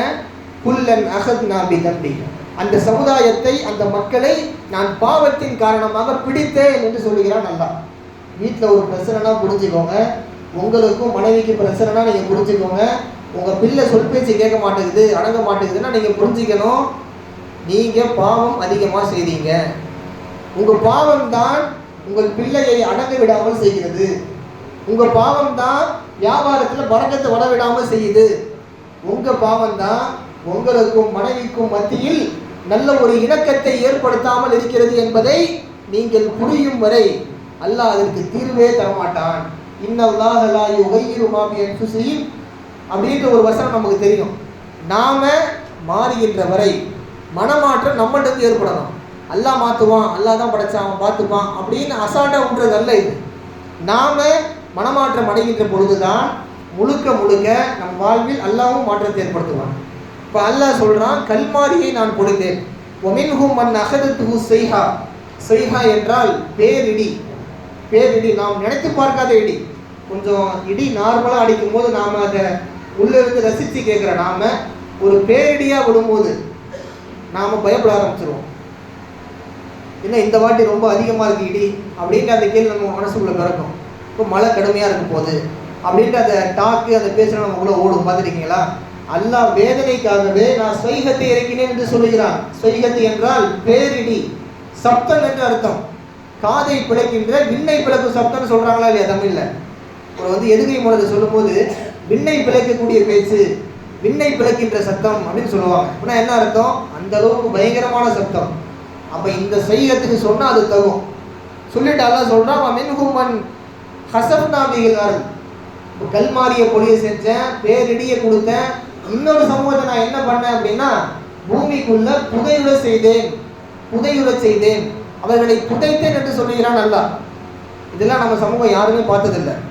பார்த்துருந்தா நம்ம தவறே செய்ய மாட்டோம். ஆனால் நான் இப்படியெல்லாம் ஒரு சமூகத்தை அழிச்சேன் அப்படின்றது அல்லாஹ் குர்ஆன்ல சர்டிஃபிகேட் பண்ணுறான். தொடர்ந்தாற்போல் அல்லாஹ் இன்னும் சொல்லுகிறான், ஒமின்ஹும் மன் அக்ரக்னா. நான் சில சமூகத்தை, நூஹ் அலைஹிஸ்ஸலாம் சமூகத்தை நான் வெள்ளத்தில் மூழ்கி அவர்களை மௌத்தாக்கினேன் என்று சொல்கிறான் அல்லாஹ். அப்போ கல்மாரியை பொழிந்தது, பேரிடியை பெரும் ஜப்தத்தை கொடுத்தது, அதே போன்று பூமியில் மனிதர்களை விழுங்க செய்தது, அதே போன்ற வெள்ளத்தில் நான் மூழ்கி சாகடித்தது. இது எல்லாமே குல்லன் அகத்னா பிதம்பி, அவர்களின் பாவத்தின் காரணத்தினால் மட்டும்தான் இந்த மனிதர்களுக்கு நான் வேதனையை கொடுத்தேன், தண்டனையை கொடுத்தேன் என்கின்ற விஷயத்தை குர்ஆனில் அல்லாஹ் ஊர்ஜிதப்படுத்தி கொண்டே இருப்பான். ஆங்காங்கே குர்ஆனில் 2 தீர்வு இருக்கு. வேதனை வரக்கூடாது அப்படின்னா 2 சொல்யூஷன். ஒன்று, ரசூலுல்லாஹ் இருக்க வரைக்கும் வேதனை வராது. ரசூலுல்லாஹ் இருக்க வரைக்கும் வேதனை வராது. குர்ஆன் சொல்லக்கூடிய வாக்கு. சொல்லிவிட்டு அல்லாஹ் சொல்கிறான், நீங்கள் தொழுகிறதுனால வேதனை வராது, நோன்பு வைக்கிறதுனால வேதனை வராது, நீங்கள் ஹஜ்ஜு செய்கிறதுனால வேதனை வராது, அப்படி நன்மைகளை காரணம் காட்டி அல்லாஹ் வேதனை வராதுன்னு சொல்லலை. அல்லாஹ் என்ன சொல்கிறான், நீங்கள் பாவம் செஞ்சுருக்கீங்க இல்லையா, அதுக்கு இஸ்திக்ஃபார் மட்டும் செய்யுங்க, உங்கள் மேலே நான் வேதனையே இறக்க மாட்டேன்னு சொல்கிறான் அல்லாஹ். ஏன்னா பாவம் யதார்த்தம்ன்ற அல்லாஹ்வுக்கே தெரியும். பாவங்கள் யதார்த்தமாக இருக்கின்ற பொழுது பாவ மன்னிப்புகள் வளமையாக்கப்பட வேண்டும். பாவம் யதார்த்தம். குல்லு பனி ஆதம ஹத்தாவுன், ரசூலுல்லாஹ்வுடைய ஹதீஸ் தெளிவாக இருக்கு. ஆதமுடைய மகன், ஆதமுடைய மக்கள் பாவம் செய்யக்கூடியவர்கள் தான். அப்போ பாவங்கள் யதார்த்தமாக இருக்கின்ற பொழுது, பாவத்தை நாம் மீண்டும் மீண்டும் செய்கின்ற பொழுது இஸ்திக்ஃபார் என்ற அஸ்தக்ஃபிருல்லாஹ் திக்ர், பாவ மன்னிப்பு அங்கு இயற்கையாகவே வந்து கொண்டே இருக்க வேண்டும் நம்முடைய வாயில். கொஞ்சம் யோசிங்க மக்களே, அல்லாஹ் கொடுத்துருக்கக்கூடிய பெரிய பொக்கிஷம் இந்த லைலத்துல் கத்ர். விட்டுறாதீங்க. கொஞ்சம் அசட்டையாக தான் இருக்கும், ஃபஜ்ர் வரைக்கும் அப்படியே தள்ளிடுங்க. எப்படியும் அல்லாஹ் உங்களுக்கு பாவ மன்னிப்பை கொடுப்பான் இன்ஷா அல்லாஹ். அதற்காக தான் நம்ம பயான் நிகழ்ச்சி வச்சு இவ்வளோ முயற்சியில் ஹஜ்ரத் அவங்க இறங்கி இதெல்லாம் பண்ணுறது. சும்மா பயானை கேட்டுட்டு இந்த காதில் வாங்கிட்டு இப்படி போகிறதுக்கு அல்ல இந்த நிகழ்ச்சி. சொல்லும் போது நல்லாயிருக்கும், இப்படிலாம் வாழ்ந்துருக்குறாங்க, இப்படிலாம் அழிக்கப்பட்டிருக்கிறாங்க, நாம் அப்படி செய்யக்கூடாது அப்படின்னு அந்த ஊர்ஜிதம், அந்த உறுதி மனசுக்குள்ளே வரும். நீங்கள் பள்ளிவாசலை தாண்டும் போது கொஞ்ச நேரம் தூங்கிட்டு நம்ம எந்திப்போம் கழுத்துக்கு அப்படின்னு நினச்சி தூங்குவீங்க, ஃபஜ்ர் கூட தொழாமல் தூங்கிடுவீங்க. இது சைத்தானுடைய வஸ்வசாயிடும். நடக்குதா இல்லையா? நம்மளில் பல பேருக்கு இந்த முசீபத் நடக்க வாய்ப்பு இருக்குது. இந்த இரவில் கொஞ்சம் சிரமமாக தான் இருக்கும். நீங்கள் பகலில் கூட தூங்கிக்கோங்க, பகலில் கூட ரெஸ்ட் எடுத்துக்கோங்க. இந்த இரவை கொஞ்சம் கடத்துங்க, நன்மையில் கடத்துங்கள். பள்ளிவாசல் வெளியே பேசுறது, தேவையில்லாத பேச்சுக்கள், தேவையில்லாத அரட்டைகள். வாலிபர்கள் நான் குறிப்பாக சொல்லிக்கிறேன், வாலிபர்கள் என்றைக்குமே இந்த மாதிரி இரவுகளை தவறாக பயன்படுத்தாது. வெளியே இப்போ சில பேர் வேலைகளில் இருப்பாங்க, அவங்க வேறு பார்சல் போடுற விஷயம்லாம் சில பள்ளியில் இருக்குது. அதெல்லாம் தவிர்த்து சும்மா போயிட்டு அங்கே பார்க்குறது, எதையாவது ஒன்று பேசுறது. நீங்கள் வந்திருக்கிறது முக்கியமான நன்மையை நாடி வந்திருக்கிறீங்க. நன்மையை நாடி வந்த இடம் இது. இங்கே அரட்டையை பேசுறது, ஊர் உலக விஷயம் பேசுறது நாம் வரல. இப்போ வாலிபர்கள் இந்த விஷயத்தில் ரொம்ப ஃபெயிலியர். இன்னைக்கு நவீனங்கள் உருவெடுத்த ஜென்ரேஷன் சேஞ்சிங் மூலமாக இன்றைக்கி வாலிபர்கள் புது ட்ரெஸ்லாம் போடுறாங்க. இல்லா இந்த இரவை வரவேற்கிறது ரொம்ப நல்லா இருக்குது. இரவை வரவேற்று என்ன பிரயோஜனம்? இரவு வரவேற்று என்ன பிரயோஜனம்னு கேட்குறேன். உள்ள பெனிஃபிட் என்ன இருக்குது? அல்லாஹ்ட்ட நீங்கள் அவனை உலுக்கி பிடித்து கேட்க வேண்டும், யா அல்லாஹ் நான் தவறு செய்தவன், பாவம் செய்தவன், என் பாவத்தை மன்னித்து விடு, நீ குர்ஆனில் வாக்குறுதி கொடுத்திருக்கின்றாய், ஃபஜ்ர் வரைக்கும் லைலத்துல் கத்ர் உண்டு என்று நீ சொல்லியிருக்கிறாய். அப்படியே என்னுடைய பாவத்தை மன்னித்து விடு யா அல்லாஹ். பாவத்தை மன்னிப்பவன் உன்னை போன்று யாரும் இல்லை அப்படின்ற அந்த உணர்ச்சி வசமான துவாக்களை நீங்கள் அல்லாஹ்விடத்தில் சமர்ப்பிக்கின்ற பொழுதுதான் வல்ல இறைவன் நம் எல்லோரின் பாவத்தை மன்னிப்பான். இப்படிப்பட்ட இந்த இரவை, அடுத்து வரக்கூடிய லைலத்துல் கத்ர் இரவையும் நிச்சயமாக நாம் பயன்படுத்தி ஒவ்வொரு ரமலானையும் சிறப்பாக அடைந்து நிறைய குர்ஆன்களை ஓதி நம் வீடுகளை இஸ்லாமிய மயப்படுத்தும் வீடுகளாக ஆக்கி அருள்வானாக. அல்லாஹ் ஜல்லஷானஹு தஆலா இனி வரும் நாட்களில் இந்த ரமலானை முன்னிறுத்தி நம்முடைய பாவங்களை எல்லாம் குறைத்து தவறுகளை செய்ய விடாமல் பாதுகாத்து நன்மையின் பக்கம் விரையக்கூடிய கால்களாக நம்முடைய கால்களை, நன்மையான காரியங்களுக்கு உதவிக்கரம் நீட்டக்கூடியதாக நம்முடைய கைகளை, நன்மையான பேச்சுக்களை பேசக்கூடியது நம்முடைய வாயை அல்லாஹ் நிச்சயம் ஆக்கி அருள்வானாக. வாஹிரு தஅவானா அல்ஹம்துலில்லாஹி ரப்பில் ஆலமீன். வாய்ப்புக்கு நன்றி கூறி வார்த்தைகளை முடிக்கின்றேன். அஸ்ஸலாமு அலைக்கும் வரஹ்மத்துல்லாஹ். அளவற்ற அருளாளனும் நிகரற்ற அன்புடையோடுமாகிய அல்லாஹ்வின் திருப்பெயரால். ஆனால் உண்மையில் எவர்கள் இறைநம்பிக்கை கொண்டு, அதாவது இவ்வேதத்தில் எடுத்துரைக்கப்பட்ட சத்தியங்களை ஏற்றுக்கொண்டு நற்செயல்கள் புரிந்து கொண்டிருந்தார்களோ அவர்களை அவர்களின் ஈமான் நம்பிக்கையின் காரணத்தால் அவர்களுடைய இறைவன் நேர்வழியில் செலுத்துவான். அருட்கொடைகள் நிறைந்த சுவனங்களில் அவர்களுக்கு கீழே ஆறுகள் ஓடிக்கொண்டிருக்கும். இறைவா, நீயே தூய்மையானவன் என்பதே அங்கு அவர்களின் துதியாக இருக்கும். மேலும் சாந்தி நிலவட்டும் என்பதே அவர்களின் வாழ்த்தாக இருக்கும். மேலும் அகிலத்தார்களின் அதிபதியான அல்லாஹுக்கே எல்லா புகழும் என்பதே அவர்களுடைய அனைத்து விஷயங்களின் முடிவுரையாக இருக்கும். மனிதர்கள் உலகின் நன்மைகளை கோருவதில் எந்த அளவு அவசரப்படுகின்றார்களோ அந்த அளவு மனிதர்களுக்கு தீங்கிழைப்பதில் அல்லாஹ் அவசரம் காட்டினால் அவர்களின் செயல்பாட்டிற்கான அவகாசம் இன்றைக்கு முடிக்கப்பட்டு விட்டிருக்கும். ஆனால் இது நமது நியதி அல்ல. எனவே எவர்கள் நம்மை சந்திக்க இருப்பதை நம்பவில்லையோ அவர்களை அவர்களின் வரம்பு மீறிய செயல்களிலேயே உழன்று கொண்டிருக்கும்படி நாம் விட்டுவிடுகின்றோம். மனிதனின் நிலை எவ்வாறு உள்ளதெனில், அவனுக்கு ஏதேனும் துன்பம் நேர்ந்தால் நின்றும் உட்கார்ந்தும் படுத்தும் நம்மிடம் பிரார்த்திக்கின்றான். ஆனால் நாம் அவனுடைய துன்பத்தை அவனை விட்டு நீக்கிவிடும்போது அவன் தனக்கு ஏற்பட்டிருந்த துன்பத்திற்காக எப்போதுமே நம்மிடம் பிரார்த்திக்காதவன் போல சென்று விடுகின்றான். வரம்பு மீறி நடப்பவர்களுக்கு அவர்களுடைய செயல்கள் இவ்வாறே அழகாய் காட்டப்பட்டிருக்கின்றன. பாகம் 11, அத்தியாயம் 10, வசனங்கள் 9 முதல் 12 வரை. அளவற்ற அருளாளனும் நிகரற்ற அன்புடையவனுமாகிய அல்லாஹ்வின் திருப்பெயரால். உங்கள் பார்வைக்கு படக்கூடிய தூண்கள் எதுவுமின்றி அல்லாஹுதான் வானங்களை உயர்த்தினான். பிறகு தனது ஆட்சி பீடத்தில் அமர்ந்தான். மேலும் அவன் சூரியனையும் சந்திரனையும் ஒரு நியதிக்கு கட்டுப்படும்படி செய்தான். இந்த முழு அமைப்பிலுள்ள ஒவ்வொன்றும் ஒரு குறிப்பிட்ட காலம் வரை இயங்கிக் கொண்டிருக்கும். அல்லாஹுதான் இவ்வனைத்து காரியங்களையும் நிர்வகித்து வருகிறான். அவன் சான்றுகளை மிக தெளிவாக விளக்குகின்றான். உங்கள் இறைவனை சந்திக்க இருப்பதை நீங்கள் உறுதியாக நம்ப வேண்டும் என்பதற்காக. அவன்தான் இந்த பூமியை விரித்து அதில் மலைகளை நாட்டி ஆறுகளை ஓடச் செய்துள்ளான். மேலும் ஒவ்வொரு கனிவகை தாவரங்களின் ஜோடிகளையும் அதில் அவனே படைத்துள்ளான். அவனே இரவை பகலின் மீது போர்த்துகிறான். சிந்திக்கும் மக்களுக்கு இவை அனைத்திலும் பல சான்றுகள் உள்ளன. மேலும் பாருங்கள், அருகருகே அமைந்துள்ள தனித்தன்மைகள் கொண்ட பல பகுதிகள் பூமியில் உள்ளன. திராட்சை தோட்டங்களும் உள்ளன, வயல்களும் இருக்கின்றன, பேரீச்சை மரங்களும் இருக்கின்றன. அவற்றில் சில ஒற்றையாகவும் வேறு சில இரட்டையாகவும் முளைக்கின்றன. அனைத்திற்கும் ஒரே விதமான நீரே புகட்டப்படுகின்றது. ஆயினும் அவற்றில் சிலவற்றை சுவை மிகுந்ததாகவும் சிலவற்றை சுவை குறைந்ததாகவும் ஆக்குகின்றோம். திண்ணமாக இவை அனைத்திலும் சிந்தித்து உணரும் மக்களுக்கு பல சான்றுகள் இருக்கின்றன. பாகம் 13, அத்தியாயம் 13, வசனங்கள் 2 முதல் 4 வரை. அளவற்ற அருளாளனும் நிகரற்ற அன்புடையவனுமாகிய அல்லாஹ்வின் திருப்பெயரால். ஒவ்வொரு கர்ப்பிணியின் கருப்பையில் உள்ளதையும் அல்லாஹ் நன்கு அறிகின்றான். மேலும் கருப்பைகளில் ஏற்படுகின்ற குறைவையும் கூடுதலையும் அவன் அறிகின்றான். அவன் ஒவ்வொன்றுக்கும் ஓர் அளவை நிர்ணயித்துள்ளான். மறைவான மற்றும் வெளிப்படையான அனைத்தையும் அவன் அறியக்கூடியவனாகவும் மிக உயர்ந்தவனாகவும் எல்லா நிலையிலும் மேலானவனாகவும் இருக்கின்றான். உங்களில் ஒருவர் மெதுவாக பேசினாலும் சரி, உரத்து பேசினாலும் சரி, மற்றும் இரவின் இருளில் ஒளிந்திருந்தாலும் சரி, பகலின் ஒளியில் நடந்து கொண்டிருந்தாலும் சரி, இவை அனைத்தும் அல்லாஹுவை பொறுத்து சமமானதே.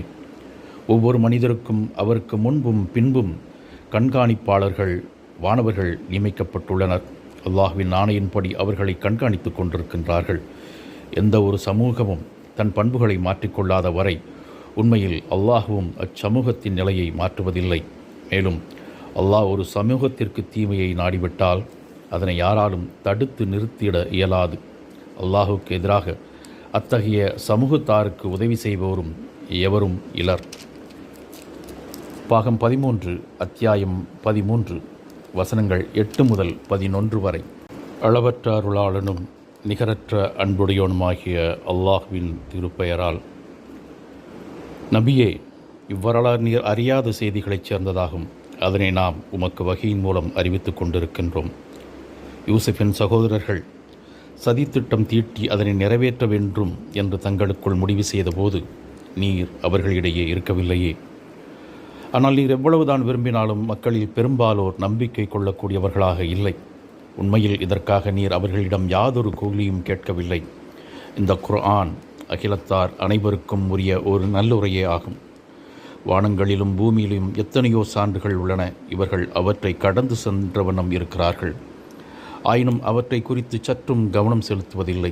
அவர்களில் பெரும்பாலோர் அல்லாஹ்வை ஏற்றுக்கொள்கிறார்கள். ஆயினும் அவனோடு மற்றவர்களையும் இணையாக்குகின்றார்கள். அல்லாஹ்வின் வேதனைகளிலிருந்து அவர்களை திணற அடிக்கக்கூடிய ஒரு வேதனை அவர்களிடம் வராதென்றோ, அவர்கள் அறியாதிருக்கும் போது திடீரென்று இறுதி நாள் அவர்களிடம் வராதென்றோ அவர்கள் அச்சமற்று இருக்கின்றார்கள். நீர் அவர்களிடம் தெளிவாக கூறிவிடும், இதுதான் என்னுடைய வழி, நான் அல்லாஹ்வின் பக்கம் அழைக்கின்றேன். நானும் என்னை பின்பற்றியவர்களும் முழு தெளிவுடன் எங்கள் பாதை எது என்பதை அறிந்து இருக்கின்றோம். மேலும் அல்லாஹ் தூய்மையானவன், அவனுக்கு இணை கற்பிப்பவர்களுடன் எனக்கு எத்தகைய தொடர்பும் இல்லை. பாகம் 13, அத்தியாயம் 12, வசனங்கள் 102 முதல் 108 வரை. அஊது பில்லாஹி மினஷ் ஷைத்தானிர் ரஜீம். பிஸ்மில்லாஹிர் ரஹ்மானிர் ரஹீம். அல்லாஹு அக்பர், அல்லாஹு அக்பர், அல்லாஹு அக்பர், வலில்லாஹில் ஹம்த்.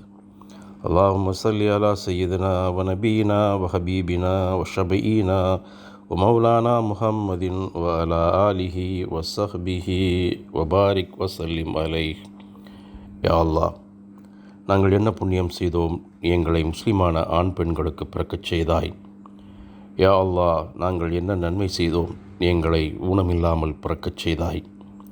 யா அல்லாஹ், நாங்கள் பாவிகளாக இருந்தும் நீ எங்களுக்கு உணவளிக்கிறாய். யா அல்லாஹ், நாங்கள் தவறுகள் செய்பவர்களாக இருந்தும் நீ எங்கள் மீது இரக்கம் காட்டுகிறாய்.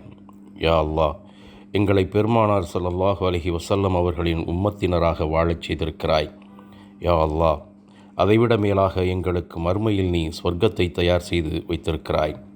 மேலும் சொர்க்கத்தில் உன்னை எங்கள் கண்களால் தரிசிக்கக்கூடிய பாக்கியத்தை வைத்திருக்கிறாய். யா அல்லாஹ், இதற்கெல்லாம் நாங்கள் வாழ்நாள் முழுதும் சஜிதாவிலேயே மண்டியிட்டு கிடந்தாலும் உனக்கு நன்றி செலுத்த முடியாது ரஹ்மானே. யா அல்லாஹ், உன்னை அறியாமல் வாழும் எங்களது சகோதர சகோதரிகளுக்கு நீ நேர்வழி காட்டுவாயாக. யா அல்லாஹ், நபி மூசாவை காக்க கடலை பிளந்தவனே, தொட்டிலில் குழந்தையாக இருந்த ஈசா நபியை பேச வைத்தவனே, மீனின் வயிற்றில் இருந்த யூனுஸ் நபியை தன் சக்தியால் காப்பாற்றியவனே, கடும் சோதனைக்கு உட்படுத்தப்பட்ட அய்யூப் நபியை தன் கருணையினால் குணப்படுத்தியவனே, எங்கள் இரட்சகனே, மகத்தான உன்னுடைய பெயரால் கேட்கிறோம். துக்கம், கவலை, நெருக்கடி, வியாதி இவை அனைத்தை விட்டும் எங்களை நீ காப்பாற்றுவாயாக. எங்களுக்கு நேர்வழி காட்டி நாங்கள் துயரடைந்தால் எங்களை நீ மகிழ்ச்சி உடையவர்களாக ஆக்குவாயாக. யா அல்லாஹ், எங்களின் தேவைகளுக்கு உன்னை அல்லாமல் எவரிடத்தும் உதவி தேடும் நிலையில் எங்களை நீ விட்டுவிடாதே. நிச்சயமாக நீ எங்களால் தாங்க முடியாத சோதனைகளை கொடுக்க மாட்டாய் என நம்புகிறோம். எங்கள் வாழ்க்கையில் ஏற்படுகிற நற்பாக்கியங்களையும் துர்பாக்கியங்களையும் தன் கரத்தில் வைத்திருப்பவனே, யா அல்லாஹ், இவ்வுலகமே ஒன்று சேர்த்து எங்களுக்கு நன்மை செய்ய நாடினாலும் எங்களுக்கென்று நீ எழுதியதை தவிர எந்த நன்மையையும் எங்களுக்கு கிடைக்காது என்று நாங்கள் ஈமான் கொண்டுள்ளோம். உலகமே ஒன்று சேர்ந்து எங்களுக்கு துன்பம் இழைக்க நினைத்தாலும் எங்களுக்கு எதிராக நீ விதித்தது மட்டுமே எங்களை அடையும் என்பதை நாங்கள் நம்புகிறோம். யா அல்லாஹ், உன்னை ஈமான் கொண்டு உன் மார்க்கத்தை பின்பற்றுகிறார்கள் என்பதற்காக உலகின் பல பகுதிகளிலும் நிராகரிப்பையும் கொடுமைகளையும் சந்தித்து கொண்டிருக்கும் உன் அடியார்களுக்கு நீதி வழங்குவாயாக. அவர்களின் அவல நிலையின் மீது இரக்கம் காட்டாத அநீதியான ஆட்சியாளர்களுக்கு நீ ஹிதாயத்தை கொடுப்பாயாக. யா அல்லாஹ், எங்கள் உள்ளத்தில் நிறைய தேவைகள் இருக்கின்றன. உன்னிடத்தில் அல்லாமல் வேறு யாரிடத்திலும் அதை சொல்ல முடியாது. எங்கள் ரப்பே, எங்களுடைய இரகசியங்களையும் எங்கள் ஆழ் மனதில் புதைந்து உள்ளவைகளையும் நீ மட்டுமே அறிவாய்.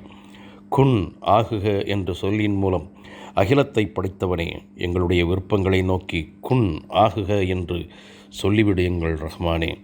யா அல்லாஹ், நீ எங்களுடன் இருப்பதால் எங்களுக்கு யாரிடத்தும் எந்த தேவையும் இல்லை. எங்கள் ரப்பே, நாங்கள் தவறான வழியில் செல்லும்போது நீ எங்களை நேரான வழியில் திருப்பி விடுவாயாக. யா அல்லாஹ், எங்கள் அனைத்து பாவங்களையும் தவறுகளையும் மன்னித்து வாழ்கின்ற காலமெல்லாம் ஈமானுடன் வாழ்ந்து ஈமானுடனே மரணிக்கும் பாக்கியத்தை எங்களுக்கு தந்தருள்வாயாக. எங்களை ஷஹீத் அந்தஸ்து பெற்றவர்களாக மரணிக்கச் செய்வாயாக. கபருடைய வேதனையில் இருந்தும் நரக நெருப்பில் இருந்தும் எங்களை பாதுகாப்பாயாக. இம்மையிலும் மறுமையிலும் எங்களுக்கு வெற்றியை தருவாயாக. யா அல்லாஹ், சிறிய பெரிய மற்றும் அனைத்து நோய்களை விட்டும் எங்களை பாதுகாப்பாயாக. முதுமையிலிருந்தும் தள்ளாமையிலிருந்தும் எங்களை நீ பாதுகாப்பாயாக. இறை அச்சத்தையும் பேணுதலையும் எங்களுக்கு தந்தருள்வாயாக. யா அல்லாஹ், பெருமானார் ஸல்லல்லாஹு அலைஹி வஸல்லம் அவர்கள் விரும்பிய வழியில் சுன்னத்தான முறையில் எங்களை வாழச் செய்வாயாக. மறுமை நாளில் பெருமானார் ஸல்லல்லாஹு அலைஹி வஸல்லம் அவர்களின் பரிந்துரையை பெரும் பேறு பெற்றவர்களாக எங்களை நீ ஆக்கி அருள்வாயாக. மறுமை நாளில் பெருமானார் ஸல்லல்லாஹு அலைஹி வஸல்லம் அவர்களின் லிவாபுல் ஹம்த் என்னும் கொடியின் கீழ் நிற்கும் பாக்கியத்தையும், மேலும் அன்னாரின் ஹவுலுல் கௌதர் நீர் தடாகத்திலே நீர் பருகும் பாக்கியத்தையும் எங்களுக்கு நீ தந்தருள்வாயாக. யா அல்லாஹ், மரண வேதனையை விட்டும் மண்ணறை வேதனையை விட்டும் எங்களை நீ காப்பாற்றுவாயாக. உன்னுடைய பிரியத்தை எங்களுடைய உள்ளங்களில் நிலைத்திருக்கச் செய்வாயாக. முன்கர் நக்கீருடைய கேள்வி கணக்குகளை எங்களுக்கு லேசாக்கி வைப்பாயாக. யா அல்லாஹ், கியாமத் நாளில் உன்னை நேரில் தரிசிக்கக்கூடிய பாக்கியத்தை எங்களுக்கு தந்தருள்வாயாக. யா அல்லாஹ், கியாமத் நாளின் இழிவுகளை விட்டும் வெப்பத்தை விட்டும் நரக நெருப்பை விட்டும் எங்களையும் எங்கள் குடும்பத்தார்களையும் முஹ்மீனான ஆண்கள் பெண்கள் அனைவரையும் காப்பாற்றுவாயாக. யா அல்லாஹ், கியாமத் நாளில் எங்கள் அமல்களின் பட்டோலையை வலது கரத்தில் பெரும் பாக்கியத்தை தந்தருள்வாயாக. கியாமத் நாளில் உன் அர்ஷின் நிழலில் எங்களுக்கு இடமளிப்பாயாக. எங்களை ஸ்ராத்துல் முஸ்தகீம் பாலத்தை மின்னல் வேகத்தில் கடக்கச் செய்திடுவாயாக. யா அல்லாஹ், உன்னுடைய அருளை கொண்டு எங்களுடைய அனைத்து பாவங்களையும் மன்னித்து சொர்க்கத்தில் நுழையச் செய்வாயாக. யா அல்லாஹ், எங்களது தாய் தந்தையர்களின் பாவங்களை மன்னிப்பாயாக. நாங்கள் சிறு குழந்தைகளாக இருந்தபோது எங்களின் மீது அவர்கள் இரக்கம் காட்டியது போல் நீ அவர்கள் மீது இரக்கம் காட்டு ரஹ்மானே. யா அல்லாஹ், உயிருடன் இருக்கின்ற எங்களின் பெற்றோர்களை எங்கள் மீது திருப்தி கொள்ளச் செய்வாயாக. இறந்துவிட்ட எங்கள் பெற்றோர்களின் கபர்களை விசாலமானதாக ஒளி பொருந்தியதாக ஆக்கி அருள்வாயாக. எங்களின் பெற்றோர்களுக்கு ஜன்னத்துல் ஃபிர்தௌஸ் என்னும் உயர்ந்த சொர்க்கத்தை கொடுத்து அவர்களின் தர்ஜாக்களை உயர்த்துவாயாக. யா அல்லாஹ், எங்களது கணவன் மனைவி குழந்தைகள் சகோதர சகோதரிகள் உற்றார் உறவினர்கள் மற்றும் உலக முஹ்மீன்கள் அனைவர்களின் பாவங்களையும் மன்னிப்பாயாக. யா அல்லாஹ், நாங்கள் தெரிந்தோ தெரியாமலோ அறிந்தோ அறியாமலோ வேண்டுமென்றோ திட்டமிட்டோ மறைமுகமாகவோ வெளிப்படையாகவோ இரகசியமாகவோ பகிரங்கமாகவோ சிறிதாகவோ பெரிதாகவோ செய்த அனைத்து பாவங்களையும் உனது தனிப்பெரும் கருணையினால் மன்னித்து மேலும் பாவங்களை விட்டும் எங்களின் நஃப்ஸை பாதுகாப்பாயாக. மறுமை நாளில் எங்களை நல்லடியார்கள் கூட்டத்தில் ஒன்று சேர்ப்பாயாக. யா அல்லாஹ், உள்ளங்களை புரட்டக்கூடியவனே, எங்கள் உள்ளங்களை உன்மீது நிலைபெறச் செய்வாயாக. இமைப்பொழுதும் விட்டு பிரிந்து நீ எங்களை தனிமைப்படுத்தி விடாதே. நாங்கள் கேட்பதற்கு முன்பாக எங்களது தேவைகள் அறிந்து நீ நிறைவேற்றுவாயாக. யா அல்லாஹ், யாரெல்லாம் எங்களிடம் துவா செய்யச் சொன்னார்களோ அவர்களின் ஹலாலான துவாக்களை நீ கபூல் செய்வாயாக.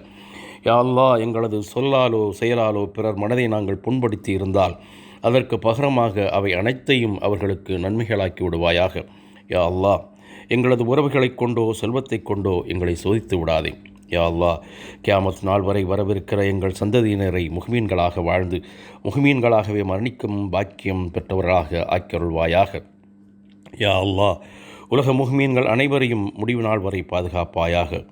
உனது மகத்துவம் தெரியாத மாற்று மத சகோதர சகோதரிகளுக்கு நேரான ஹிதாயத்தை வழங்குவாயாக. எங்களுக்கும் எங்களுடன் இருப்பவர்களுக்கும் பரக்கத் செய்வாயாக. நாங்கள் செல்லுமிடம் எங்கும் வெற்றியை தந்து எங்களது எதிரிகளை தோற்கடிப்பாயாக. யா அல்லாஹ், எங்களை அனைத்து வித கஷ்டத்திலிருந்தும் வேதனையிலிருந்தும் விபத்துக்களிலிருந்தும் விஷ ஜந்துக்களிடமிருந்தும் அபாயங்களில் இருந்தும் இயற்கை சீரழிவிலிருந்தும் ஜின் மற்றும் ஷைத்தானின் கெட்ட ஊசலாட்டங்களில் இருந்தும் வறுமையிலிருந்தும் கடனில் இருந்தும் வட்டியிலிருந்தும் பசியிலிருந்தும் பிணியிலிருந்தும் பலாய் முசீபத்துகளில் இருந்தும் எதிர்பாராத மரணங்களில் இருந்தும் கண் திருஷ்டியிலிருந்தும் எங்களை பாதுகாப்பாயாக. யா அல்லாஹ், எங்களின் ரிஸ்கை விஸ்தீரணப்படுத்துவாயாக. எங்களின் உணவு உடை இருப்பிடங்களை ஹலாலானவைகளாக ஆக்கித் தருவாயாக. யா அல்லாஹ், எங்களை உனக்கு நெருக்கமானவர்களாக பிரியமானவர்களாக மாற்றுவாயாக. மார்க்கத்திற்காக உயிரை இழக்கும் அளவுக்கு துணிவையும் மரணத்தருவாயில் கலிமாவை மொழியும் நற்பாக்கியத்தையும் தந்தருள்வாயாக. உலக முஹ்மீன்கள் அனைவரையும் தஜ்ஜாலின் குழப்பத்திலிருந்து பாதுகாப்பாயாக. யா அல்லாஹ், முஹம்மது நபி ஸல்லல்லாஹு அலைஹி வஸல்லம் அவர்களின் நெருக்கத்தை நீ எங்களுக்கு மறுமையில் ஏற்படுத்துவாயாக. யா அல்லாஹ், கொள்ளை நோய், பைத்தியம், தொழுநோய் மற்றும் பாதிப்பு ஏற்படுத்தும் அனைத்து கொடிய நோய்களிலிருந்தும் எங்களை பாதுகாப்பாயாக. எங்களுக்கு ஆஃபியாவை வழங்குவாயாக. முஹம்மது நபி ஸல்லல்லாஹு அலைஹி வஸல்லம் அவர்கள் தன் வாழ்நாளில் என்னென்ன துவாக்களை எல்லாம் உன்னிடம் கேட்டார்களோ அவைகள் அனைத்தையும் எங்களுக்கும் கபூல் செய்வாயாக. யா அல்லாஹ், எங்களை சக்ராத் வேதனையிலிருந்தும் கபரின் அதாபிலிருந்தும் நரக நெருப்பிலிருந்தும் பாதுகாத்து கேள்வி கணக்குகளை லேசாக்கி மறுமையில் ஜன்னத்துல் ஃபிர்தௌஸ் எனும் மேன்மையான சொர்க்கத்தில் எங்களை நுழையச் செய்வாயாக. எங்கள் ரப்பே, எங்களின் ஏந்திய கரங்களை வெறுங்கரங்களாக விட்டு விடாதே. எங்களது ஹலாலான துவாக்கள் அனைத்தையும் நாயகம் ஸல்லல்லாஹு அலைஹி வஸல்லம் அவர்களின் பொருட்டால் நீ கபூல் செய்வாயாக. வஸல்லல்லாஹு தஆலா வஸல்லம் அலா கைரி ஹல்கிஹி சய்யிதனா முஹம்மதின் வ ஆலிஹி வஸஹ்பிஹி அஜ்மஈன் பிரஹ்மதிக யா அர்ஹமர் ராஹிமீன் வல்ஹம்துலில்லாஹி ரப்பில் ஆலமீன். ஆமீன் ஆமீன் யா ரப்பல் ஆலமீன். வைப்பாயாக. யா அல்லாஹ், கியாமத் நாளில் உன்னை நேரில் தரிசிக்கக்கூடிய பாக்கியத்தை எங்களுக்கு தந்தருள்வாயாக. யா அல்லாஹ், கியாமத் நாளின் இழிவுகளை விட்டும் வெப்பத்தை விட்டும் நரக நெருப்பை விட்டும் எங்களையும் எங்கள் குடும்பத்தார்களையும் முஹ்மீனான ஆண்கள் பெண்கள் அனைவரையும் காப்பாற்றுவாயாக. யா அல்லாஹ், கியாமத் நாளில் எங்கள் அமல்களின் பட்டோலையை வலது கரத்தில் பெரும் பாக்கியத்தை தந்தருள்வாயாக. கியாமத் நாளில் உன் அர்ஷின் நிழலில் எங்களுக்கு இடமளிப்பாயாக. எங்களை சிராத்துல் முஸ்தகீம் பாலத்தை மின்னல் வேகத்தில் கடக்கச் செய்திடுவாயாக. யா அல்லாஹ், உன்னுடைய அருளைக் கொண்டு எங்களுடைய அனைத்து பாவங்களையும் மன்னித்து சொர்க்கத்தில் நுழையச் செய்வாயாக. யா அல்லாஹ், எங்களது தாய் தந்தையர்களின் பாவங்களை மன்னிப்பாயாக. நாங்கள் சிறு குழந்தைகளாக இருந்தபோது எங்களின் மீது அவர்கள் இரக்கம் காட்டியது போல் நீ அவர்கள் மீது இரக்கம் காட்டு ரஹ்மானே. யா அல்லாஹ், உயிருடன் இருக்கின்ற எங்களின் பெற்றோர்களை எங்கள் மீது திருப்தி கொள்ளச் செய்வாயாக. இறந்துவிட்ட எங்கள் பெற்றோர்களின் கபர்களை விசாலமானதாக ஒளி பொருந்தியதாக ஆக்கி அருள்வாயாக.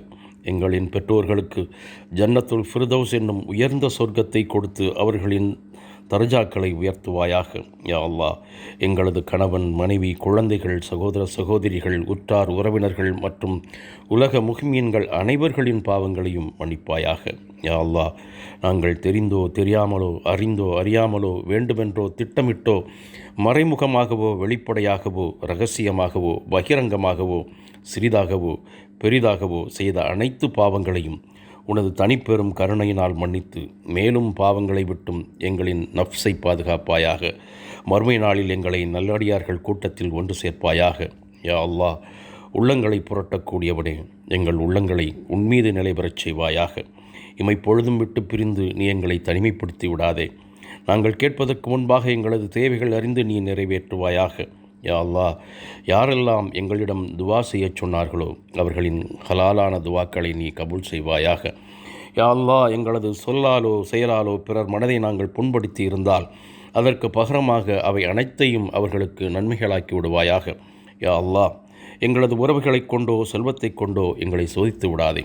யா அல்லாஹ், கியாமத் நாள் வரை வரவிருக்கிற எங்கள் சந்ததியினரை முஹ்மீன்களாக வாழ்ந்து முஹ்மீன்களாகவே மரணிக்கும் பாக்கியம் பெற்றவர்களாக ஆக்கியருள்வாயாக.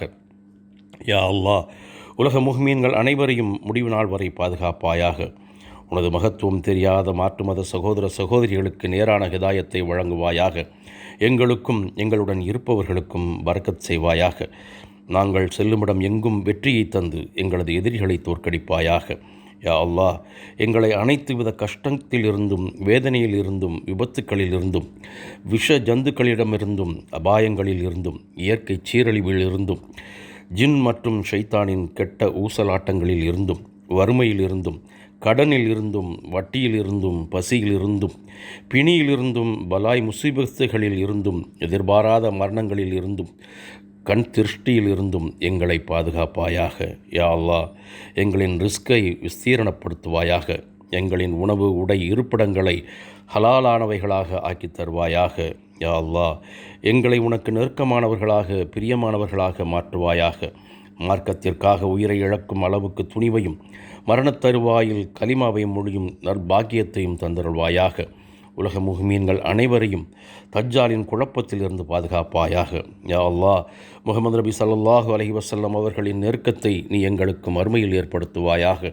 யா அல்லாஹ், கொள்ளை நோய், பைத்தியம், தொழுநோய் மற்றும் பாதிப்பு ஏற்படுத்தும் அனைத்து கொடிய நோய்களிலிருந்தும் எங்களை பாதுகாப்பாயாக.